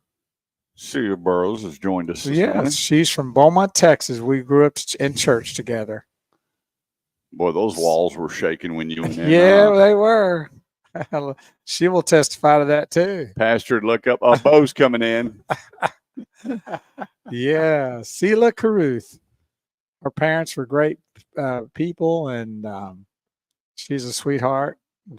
Grew up together in the church in Beaumont. Huh. Yeah. Before they kicked me out. I say the church will never be the same. Yeah, it's all over now. Yeah, I always wondered, when I was going to church while the pastor was preaching, always looking at me. Well, they were all. I never understood that. When I was there, they would all go. They would always go like don't be like him. I would get pointed at and go like, what did I do? Don't. There's a heathen in here. We're not Yeah. going to say any names, Yeah. but Over here on the third row to the left. I remember the first time when I was going to the Catholic Church, the first time the pastor goes, now Kurt. And I'm in the confessional. You're not supposed, you can't see. There's only a perforated piece of plastic. And he goes, now Kurt. And he goes, I was like, wow, I'm so busted. Yeah. He was busted. Every too. time I saw Father Dan, he just smiled.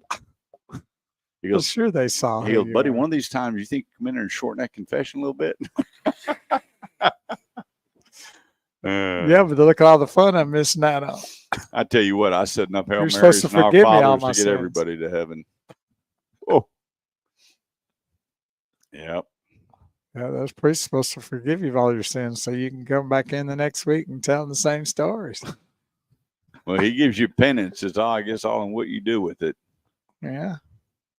What is penance? Define. That's where you have to repent for your sin, and that penance is what they determine how bad it was with what you have to do. Like how many Hail Marys, or have to go do public service in the church? I don't know. There's all kinds of stuff. Well, no, it was just Our Fathers and Hail Marys when I was there. So he'd say, oh, you say, for these sins and sins I cannot remember, as part of God, absolution to you, Father. And he'd say, okay, my son, Kurt, for your sin, blah, blah, blah. 5 Hail Marys or whatever. I never hit 5. I was way north of that. I never hit 5. Yeah. 5 was like a parking ticket. I'd rather done community service. I was just exhausted saying that many Our Father and Hail Mary. They'd go to close the church. Oh, that's Kurt up there doing his penance. You still don't even say it clearly. You say it like you're trying to say it fast. Well, they all do it that way. Yeah, Bahrain will do it too. Yeah. I don't like that. That's a clear sign that you're not like that. You had to speed it up. Well, it's very repetitive, and we all have our beliefs and everything. But my dad, oh boy, you better be receiving communion on Sunday, and the only way you could receive communion is if you went to confession. And so I remember Father then goes, "Why do you go to confession?" I said, "So I can take communion and I don't get whacked by my father. Otherwise, I get a whooping and I'm grounded." He goes, "Well, that's an honest answer." Yeah. Well, it's similar to like if you got in trouble in school, had to write on the blackboard. I won't talk. Yes, it's the exact same concept. Times, it's the exact same but psychological concept. There's a mindset. As a kid, you're like, oh my God, I'm just going to sit here with my eyes closed and wait a little bit. And I figure, okay, I got this timed out pretty good. Okay, done. Because but as you so get you didn't older, have to verbally out loud. You just did it. Wait, you don't say any of this out loud. No. So there's no verification process. Oh yeah, there is with you and God. It's not like when you But get not done. with the It's priest. not like when you get done, you put a mark. Yeah, on but the God didn't give you the punishment. The priest did. It's not a punishment. It's a penance. Big difference. Sounds like a punishment. Well, a bunch of ways to look at it. 214-787-1190 is the number. That's 214-787-1190. It's the Automotive Edge Radio Show. Remember, we're going to help you with all your automotive needs, whether you're buying, selling, trading, leasing, parts, service, or body shop. We want to help you. We save you time. Go volunteer. We save you money. Pay it forward. Or you can help us with our Adopt a Teacher program. A bunch of different ways to help out, but you can't pay me a penny for making sure your automotive needs are taken care of. And that place to take care of your automotive needs will be Norm Reeves Honda Superstore, North Richland Hills. Let me tell you what. Their sales were off the hook. I think Jason Hicks, the general sales manager, told me he's got 500 vehicles in stock. 500. Go make a deal. Whether it's a Pilot, a Passport, a CRV, a Ridgeline, an Odyssey, an Accord, a Civic, he got you. He's got it taken care of. And they have their new electric vehicle out there as well for you to take a test drive and look. And then it just comes down to meeting Jason and just listen to this guy. This is good people. And he'll help you with your Honda needs. The place, Norm Reeves Honda Superstore, NRH.com. That's North Richland Hills. That's Norm Reeves Honda, NRH.com. All right, let's see here. One of the questions comes in. I always love these questions. Which is better, Audi or BMW? Well, let me help you with that real quick. Go back to service. Go to the BMW dealership and then go back to the Audi dealership. And go back to service and ask them for a menu on what it costs to maintain that vehicle to, let's say, 75,000 miles for grins and giggles, and then call me and tell me what you think. That's all you got to do. So remember, there's two different driving principles, two different handling principles, two different acceleration principles. If you think about it, Nissan, Audi, Infiniti, I can go through some of these are torque-driven cars. I mean, you hit the accelerator, these things are designed to just fly like a wild banshee. They rock and roll. I drove one of the coolest cars that I've driven, and it was a couple years ago when I was over at we did that big show over at Audi Dallas. Oh, yeah. And I drove that A8, and I'm going to tell you what, I loved everything about that car except for there was $108,000. That car blew me away. I don't fall in love with cars. I never have. I love that car. It was big. It felt big. When you get out, it didn't look that big, but inside, the way they designed it, the setup, and I'm going to tell you what, that thing was a rocket ship on wheels. You drive the BMW, it is going to be, it's not going to have near the torque, near the acceleration, and it's a totally different driving principle. It's a tighter feel, isn't it? Because, you know, I've driven a couple, and they just feel real different.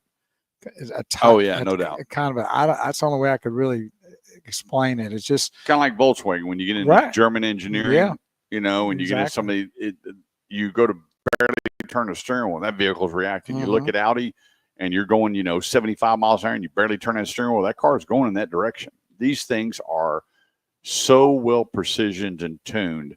I had a 5 Series BMW that I bought from a lady named Betty, and this car was as clean as you'll ever see. The miles were unheard of. And I brought it in for the first oil change, tire rotation, and brake job. And I knew then that I was not a BMW customer. You said bye to Betty and that too. We sold it. I did the first oil change at Driver's Edge, and they checked it out. He goes, Kurt, I don't think anyone ever sat in the back seat. This car was so nice. It was gold, tan leather, 5 Series, 525i. Incredible. Those are nice cars. Then I had another oil change on the third one. He goes, I'd get those brakes looked at. And the guy goes, you got another 5,000-6,000 miles on. I'm like, beautiful. Took it over, and the car needed a battery.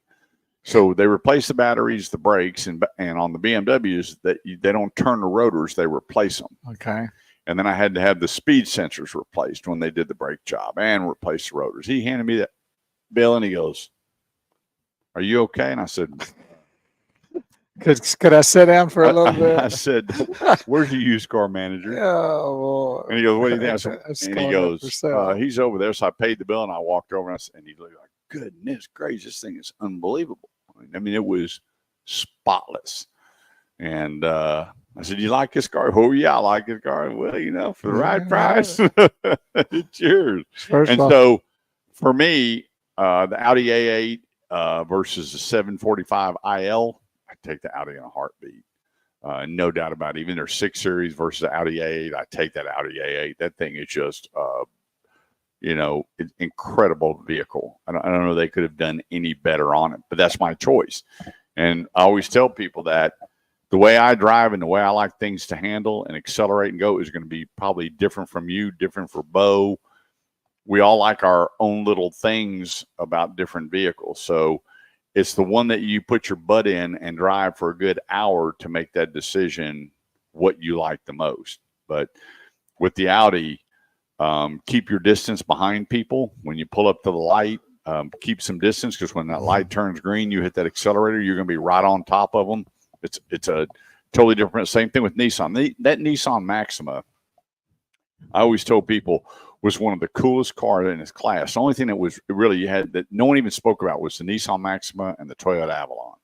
No one ever spoke about it. These are old folks' cars, whatever. I'm going to tell you what, that Nissan Maxima was a rocket ship. I loved everything. Those were around a long time too. Yeah, they got rid of them last year. So the 2023 was it. And I can tell you, every one of my buddies that had a Maxima, I don't know how many tickets they got. I had one buddy, I think he was on deferred adjudication until he was 50. But those cars were just the same thing. Even with the Nissan, when you look at your Altima, even your Sentras, you're different.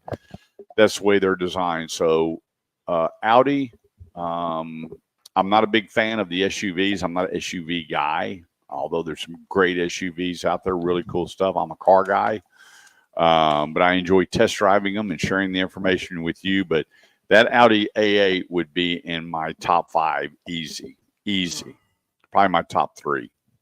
So there you go. Best for a family van. Wow. Take your Toyota and take your Honda and flip a coin. And Odyssey is hard to beat. Yeah, you know, I took and drove the new Sienna. I was over there. I had some work done to Melinda's vehicle, and I drove that new Sienna, and I got in that thing, which we had one. We had a 2004. She drove that thing to 188,000 miles. Wow. She kept that thing so long that the cloth with the glue on the door was coming off, and I put a little glue on it and a pizza cutter and tucked it back up in the seam to keep that thing going. And love that vehicle. And so it has just progressed.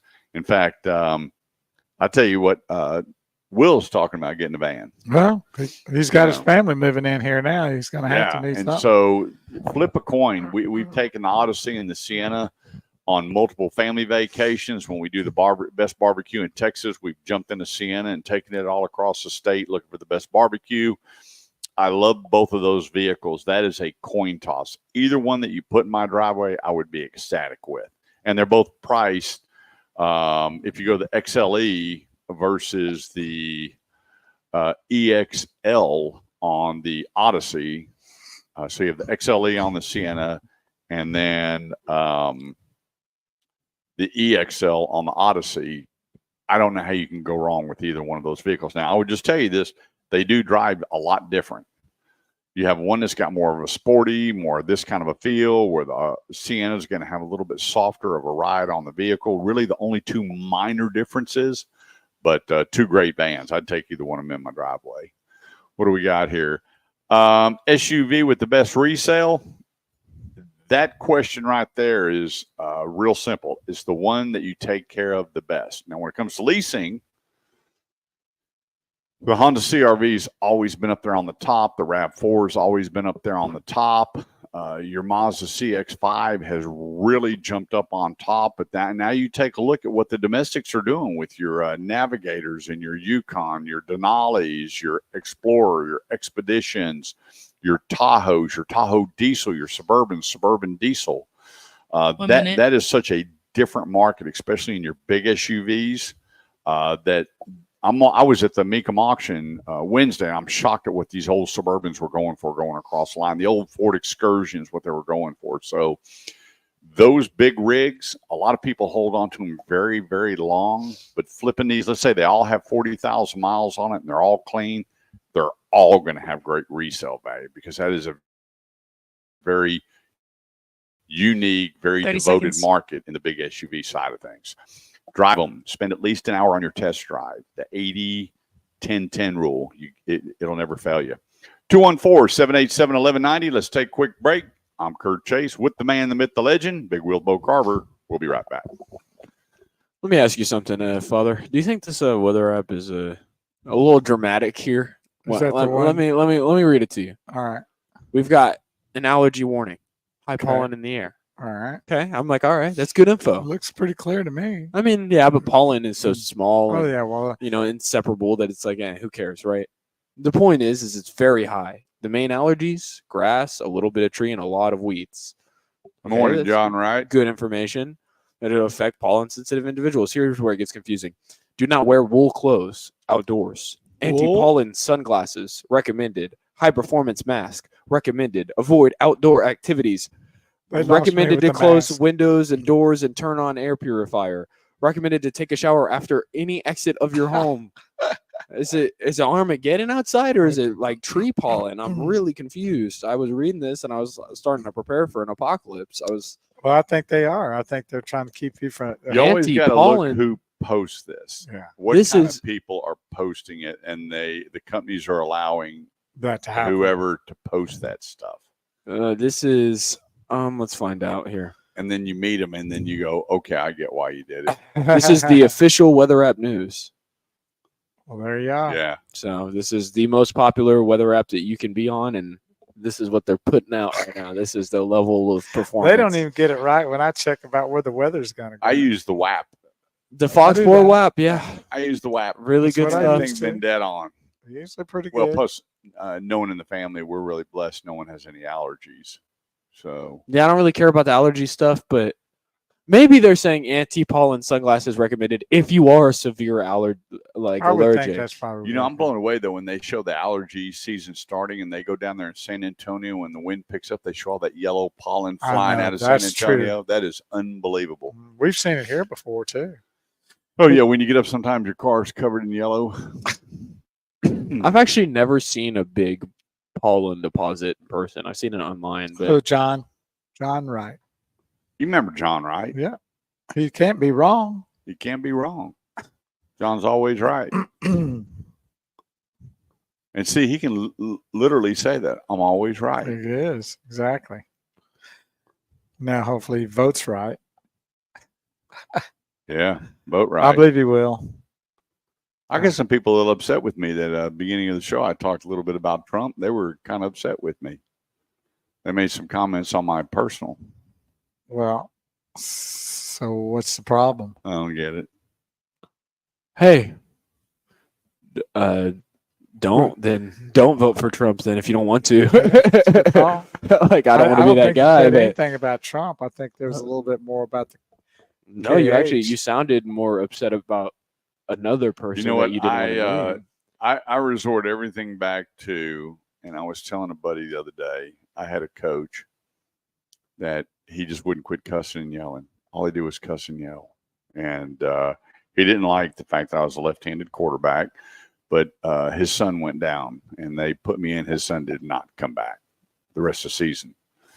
And he hollered, and I mean, it just went on and on and on. So we're playing a team that hadn't been beaten, Crockett Junior High. And I remember Sowen Miles, we called him Boo. He came to our high school, one of the fastest guys.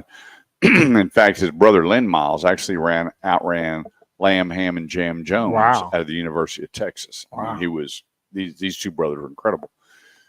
And so we wound up beating them, and it was all over with. And he came up and he gave everybody, big smack on the shoulder pads or on the helmet. Great job, great job. And I thought about that later in life. We didn't like what came out of his mouth. We didn't like his 30 approach, seconds. but we sure liked the results. All right. And that's the whole thing with me is people say, is it okay for him to say that? Time out. What did your 401k look like? What did unemployment look like? What did housing cost? What did cars cost? What did food cost?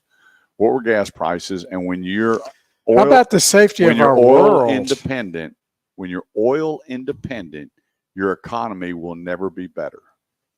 And so when he says drill, baby, drill, I'm a player. Yep. I agree. 214-787-1190 is the number. That's 214-787-1190. One of my buddies says, do you have any car jokes? I don't, but I guess I can come up with some car jokes next week. I'll do a little research. I personally don't know. I bet Art Naismith does. No, yeah. Oh, goodness Yeah, I gracious. remember all the car comments that people you say, you know what Ford means. On the road dead, baby. You know, first on race day. There were so many, Different things with that. Yeah, but as far as car jokes, I'm sure that one of my buddies, you're not allowed on the show because your jokes are always dirty, and we're not, and you can disguise your voice, but I'll 86 you with that right when I hear your voice. So we're not going there, but maybe down the road. Hey, Kurt, what are the best sources for information on best cars and trucks? That's a great question because, you have Road and Track, Car and Driver. You have, so many outlets. Mechanics Illustrated. You have, golly, I could go on and on and on. But here's, I guess, let me just sum it up this way. Nobody builds a bad car. Times have so changed. You can let the past go. Since 2016 is my year that I picked where cars just really took off, getting better and better and better. where these dealers could just plug into the OBD2 sensor, find out what was going on in the car, and rock and roll. Great automobiles. Now, there's some that they depreciate faster than others. There's some that consistently get more recalls than others. But, the manufacturers fix them, the parts come in, and then you got a good bucket of bolts. There's not too many cars out there that I would never buy that car. In fact, I was making a list the other day, and my list was very short because I know about quality and residuals and values and repairs and what cars are showing up at the shop. I talk to a lot of mechanics on, this car, the reason I work here is because I get a lot of business working on these cars, whatever the case may be. We continually have this issue or that problem. Eventually it gets worked out. But there's not maybe a handful of cars that I would never have in my driveway, but it's a point percentage of what's actually on the road. So I tell people the problem with finding the best source is that you go to Motor Trend and Car and Driver and Road and Track and Consumer Reports. The only thing that's factual are the contents of the car.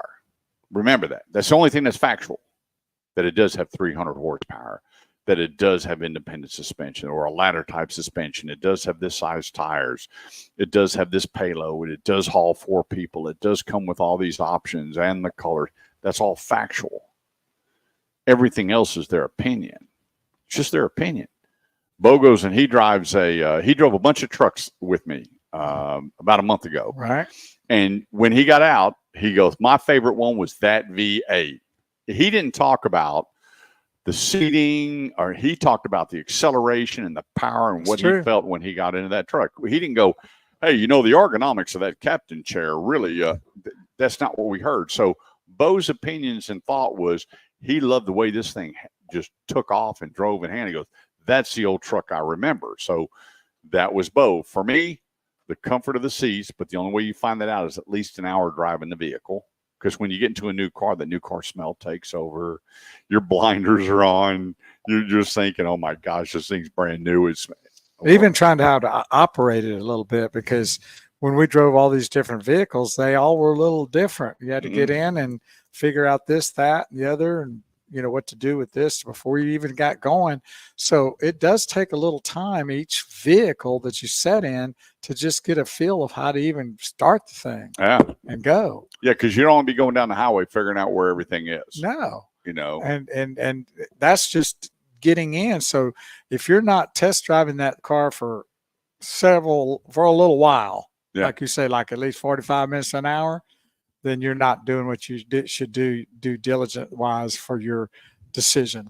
Yeah, because these new EcoBoosts, I remember so many guys were going, man, I don't want that EcoBoost. It'll never work. Well, I have a company now that has 16 EcoBoosts on their property. There you go. And he goes, I can't believe what a truck with an ecosystem will do when I've always driven a 5.0, 5.2, 5.6, 5.7, 5.9 Hemi. Yeah.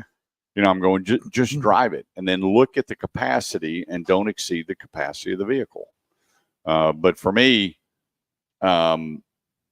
let's go back. If you took Motor Trend, Car and Driver, Consumer Reports, all these different magazines and articles, and you put them together and you printed them off. And here, let's talk about one here. Here's one. They're talking about the new Chevy Equinox. Here's the article. The redesigned Equinox is more muscular than the outgoing model, with a more upright front end, a wider stance, boxier wheels, true-like influences that have made their way across Chevy's crossover lineup. We had such a positive reaction to what was out there. And it keeps going on. It says the vehicle has been streamlined. Its turbocharged engine with this amount of torque, blah, blah, blah. One transmission was better than the other transmission. We were constantly watching our gauges. And you go down and you read. So hang on a second. Let's take this out. We felt it was more muscular. Well, that's a verb. Didn't they turn right around and say it's more streamlined? It's more upright. So how could it be more muscular and more streamlined? That seems like a oxymoron. Well, I mean, the way the feel of the engine. Oh, okay. I got you know. to that. All right. And then a wider stance, a boxier wheel well. Now, So you got to realize these are not facts. These are their opinions. Exactly. Because how many times have you walked up to a vehicle and go, "Hey, Kurt, look at that boxier wheel well"? Yeah, I've never said that. Does that have a muscular stance? So when you read these articles, and I get this subscription all the time, and you look at it, it says the gasoline-powered XC90 Volvo, best-selling model last year, will create this, that, and the other, and you go down. It is hands above its competitors with a wider, and it's descriptive. Right. And it's because this writer, I don't know who this was, but it's in Auto News. You read it and you're going, this is so verb, adverb, adjective versus noun. It's a Volvo. It's got this much. It's their opinion and their description on how it drove and handled. And that's why you need to have your own opinion by doing the same thing. And even if 4 people, let's say you pick up Consumer Guide, Motor Trend, Car, all of, and they're great magazines. I love, in fact, Car and Driver and Road and Track, I look at weekly, and Motor Trend, is that even if 4 people said the same thing, still just Boke is still involved, because guess what? They're still selling it. Mm-hmm. Just like the people that I helped, they drove 17 different vehicles, and they were all luxury brands. And I spent 3 months with them. And they called me up and said, "Hey, can you meet us at the House of Pancakes in Irving? We're buying breakfast." I'm in. So we're sitting there, and I'm not even paying attention. I got out of the car, and they're both sitting there. I got on white shirts, red breeches, and red tennis shoes. And they're headed to California to see the grandbabies. He goes, "We bought our new car." And I said, "Well, I'm not a betting man, but I'll bet you it's red." It was a red Kia Soul. They saw that commercial of those gerbils driving the car and figured that has to be cool with the blinking speakers. Went over and drove it, and he goes, "Check it out." And they were so proud. Now, I'm talking, these people were looking at Mercedes, right, BMW, Cadillac. They were looking at every luxury car, and they found it. And he goes, "Look at this. We watched this deal on how we can fold clothes and compact it a little bit more, because we knew we needed a little bit more space, but we figured out how to do it." Man, check. They were so excited. And they sent me probably 100 pictures of their travels to California in the Kia Soul. Now, at that time, the Kia Soul wasn't even rated good. But you know what? 1 minute. They've had it, and it was not even a year ago. They called me and said, "Hey, it has 162,000 miles on it. We're looking to get another one," and went over and got them another one. Sweet. So there's a butt for every seat. You just got to find the right seat. These are good starting ones, but don't let them deter you to go, "Well, hang on a second here. 30 seconds. Let me go check it and see if everybody's right or wrong." And that's what we can do here on the Automotive Edge, is set you up where you can do a hassle-free test drive on anything you want. 214-787-1190. Quick break. Let's take, and don't go away, because me and Bo will be right back. On the topic of car jokes, in auto news, since 2000, 95% of manufactured Fords are still on the road. How about that? The other 5% made it home. Oh, boy, there you go. Did you see Art? Yeah. Yeah, his VW one. Did you hear about the lady that couldn't find her motor on her old Volkswagen? She had to look in the trunk. If the speed of light is faster than the speed of sound, then why can I hear the BMW honk behind me before the light turns green in front of me? Dave Martin, is that our Dave? That's Psycho Dave. Psycho Dave. Awesome. Jennings Hamilton tuning in. That's a longtime friend from Beaumont, Texas. Well, what's up with you and all the Beaumont people today? They I know, right? Oh, what's the difference between a Porsche and a porcupine? What? Well, with the Porsche, all the pricks are on the inside. I like that one. So is there like a gathering place in Irving? It's Joe's Coffee Shop. Is there one in Beaumont? Well, I don't know about now. A place where you could go and probably still the old city would still all be going there to eat. Ty's got a joke, doesn't he? I don't know of any place right now. It used to be the what they call the coffee shop. There was a Carnation, I think it was a Carnation coffee shop, but I don't know. I haven't. Last time I went, we just kind of hung out with our buddies, friends. But They had a deal where they went back to the 50s or 60s, whatever it was, 5 cents for a cup of coffee. oh, really? And there were so many people that showed up.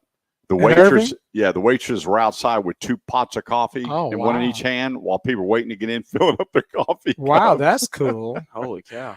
But let me tell you, we were in Joe's coffee shop there on Irving Boulevard and O'Connor. I was there with my brothers, Larry and Vinny, and we met there. They were an hour late.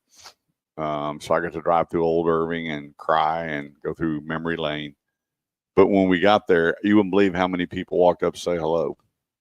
And knew my brothers when I come in. I eat there maybe once or twice a year, if that. And when what it says on the sign, where Irving meets. That's pretty cool. Yeah. And so you go in there, and we saw Jack Spurlock, who used to be one of the biggest realtors in Irving, 93 years old, in there having a breakfast. Looked like $1 million. See, I don't know about any place in Beaumont right now. Most of these folk are not even in Beaumont anymore. He's in Colorado. Jennings is in Colorado now, and retired Baptist minister. And we used to work at the Appliance Parts and Service, which was part of Kahn's Appliance. We used to sell the parts. And I bet he prays a lot for you, doesn't he? Oh, I think he gave it. We used to find these parts on it's weird, like a little X-ray sheet kind of thing. And you would go and you'd look up in this book, the part, and it would take you to a particular sheet you'd pull out and put it in a.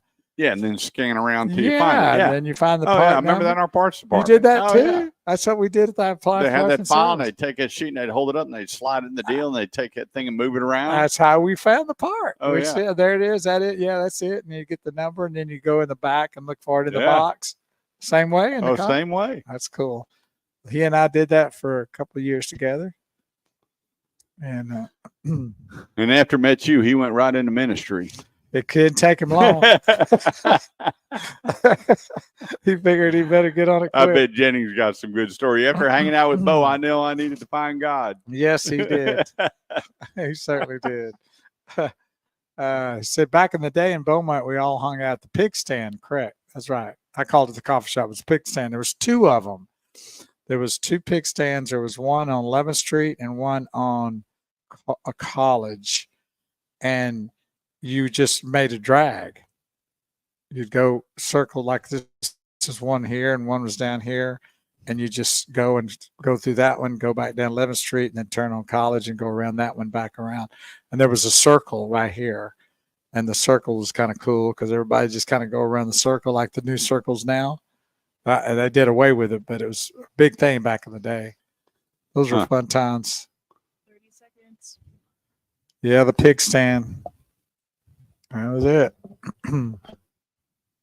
Yeah, it was Joe's, and they were on 5th Street, and there was like no parking. It was a beating to get to and park. You had to park so far down the street and walk, but still you got. Was that the young people hangout? No, it was a lot of family, a lot of coffee drinkers, city people, and then they moved it to Irving Boulevard. And what was so funny, it was the hottest breakfast place, and the next person that moved in and opened it up, it just never worked. Huh. Crazy, huh? It's weird that we never had like hangout spots when I was that was a thing. 214-787-1190 is the number. That's 214-787-1190. Don't forget, put it on your calendar. It'll be here before you know it, October 19th at El Dorado Chevrolet, 380 and 75 in McKinney. The annual Guns and Hoses Foundation of North Texas Custom Car Show and Barbecue Cook-Off. Guaranteed $5,000 payoff. $5,000 payoff, benefiting the fallen public safety officers there, police and firefighters. Bo and I will be there, and we'll be eating us some barbecue. And a lot of my friends are coming out. The great Ty Gentman will be there with some of his cars. And I reached down. I've got. Will Will be there? You think? We'll get Will out there. That'd be cool. Got a lot of people bringing their cars, going to be hanging out and having a grand old time. And bottom line, this money goes to the Guns and Hoses Foundation. Take care of the people that we need so desperately each and every day. You know, they say defund till you need to dial 911. You know, so, Ty says he's planning on being there. It'll be his first time. Well, he will not be his last time because it's a lot of fun. I told you. I told you about my buddy James calling the police, and he was in a pretty serious accident, and they never showed up in Oh, how Fort about Worth. that? I don't know if I That's ever told you all insane. about that, but they literally told him verbatim that they do not have enough officers to respond Yeah. to this right now, and they've got more serious situations. That's crazy, isn't it?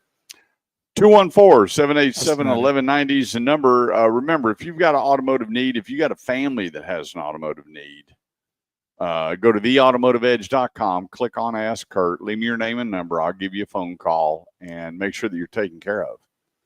It's just that simple. We go to the dealership or I get on the phone with them. They send me over the information. I give it to you and you get to go sign and drive. And I've already had 6 emails I just checked with people wanting to know about extended warranties and the protection packages and the mechanical service contracts. And we go through all that with you and make sure that, you're taken care of. So when you leave, if you can build it into your deal, you'll always save money than going there and paying retail for everything based on your driving habits, where you service your car, how often you service, all these things we want to talk about and have a conversation, kind of like sitting with a doctor. Okay, what's going on? How long has it been going on? What are you doing? What are you taking? What are you eating? How are you exercising? We do all that when we're interviewing you about your car to make sure that it's just one and done once you find it. And I don't mind if you have 7 or 8 or 9 or 10 vehicles to look at because there's so much cool stuff to drive. So much cool stuff to drive out there. I go out and every time I turn around, there's something new coming out. I can't wait to drive. Next week, I'm driving the new Infinity Q80 just came out. And well, a lot of the 25s are starting to come out. So you'll be on a new path here over the next couple of months, huh? Yeah, they're coming out. Some of them with no change, some of them with cosmetic change, some of them totally redesigned like the Nissan Kick, the Chevy Trax. There's a lot of cool stuff that's coming down the pipeline, but there's a lot of stuff they didn't need to change. They didn't need to do a whole lot of change on the Mustang and the Corvette. Not much change on the pickup trucks, which I don't know what else they could change. I know there's going to be a couple of really cool drastic design come out on a few things here in 2026, 2027. But there is a lot of great product. And then it comes down to where. Do you want a place where you can go and just test drive and leave? And go to 5 or 6 places. I've got a couple today. They're starting at Toyota and they're finishing at Hyundai, and they got 6 dealers in between. What's wrong with that? And Kurt, I don't want to bother you. This is what I do 6 days a week. Sunday is church and family. I don't mess with them. I sneak them off as late at night and check my emails and plan out my week. But this is what I do 6 days a week, and the dealers are okay with it. And because the dealers know they have that one impression to make when you get there. That has to be game on. So when you leave, if you're not buying, they know for a fact that the way they left that, there's no doubt if that's the product, that's where you're going to come back.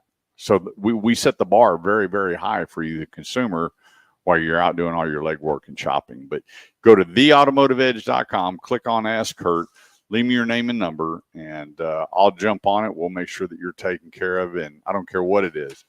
For the people that keep calling me about all these hypercars and all that, you're out. I'd like to go out and just joyride and have a grand old time, but I don't. So when people call me up and go, hey, man, can you hook me up with a McLaren? Are you looking to buy it? And I just want to drive it. I can't help you. But if you're a buyer or a true shopper, I have no problem helping you. Bo, you the man? Well, I'm going to watch some football maybe here in a little while, see what Texas and Michigan are going to do. And then we got the awesome Cowboys tomorrow. Yep. I predict them to go 17-0. Yeah, beautiful. And sign Dak to a $500,000. They'll be 0-17 first score maybe for the first game. 10-year contract. So fully guaranteed. So he can have it until he's about 80. He gets to pick chili dog for the coach. Hey, Maddie, back in studio. We love you. Great job today. We'll see you soon. And remember, turn off those electronics, get reconnected. Tell that person you love them. Have a great weekend. And for all your automotive needs, go to theautomotiveedge.com. Click on Contact Kurt, name and number, and I'll call you back. Drive safe, no texting and driving, and then we'll be back together next Saturday. Have a great weekend.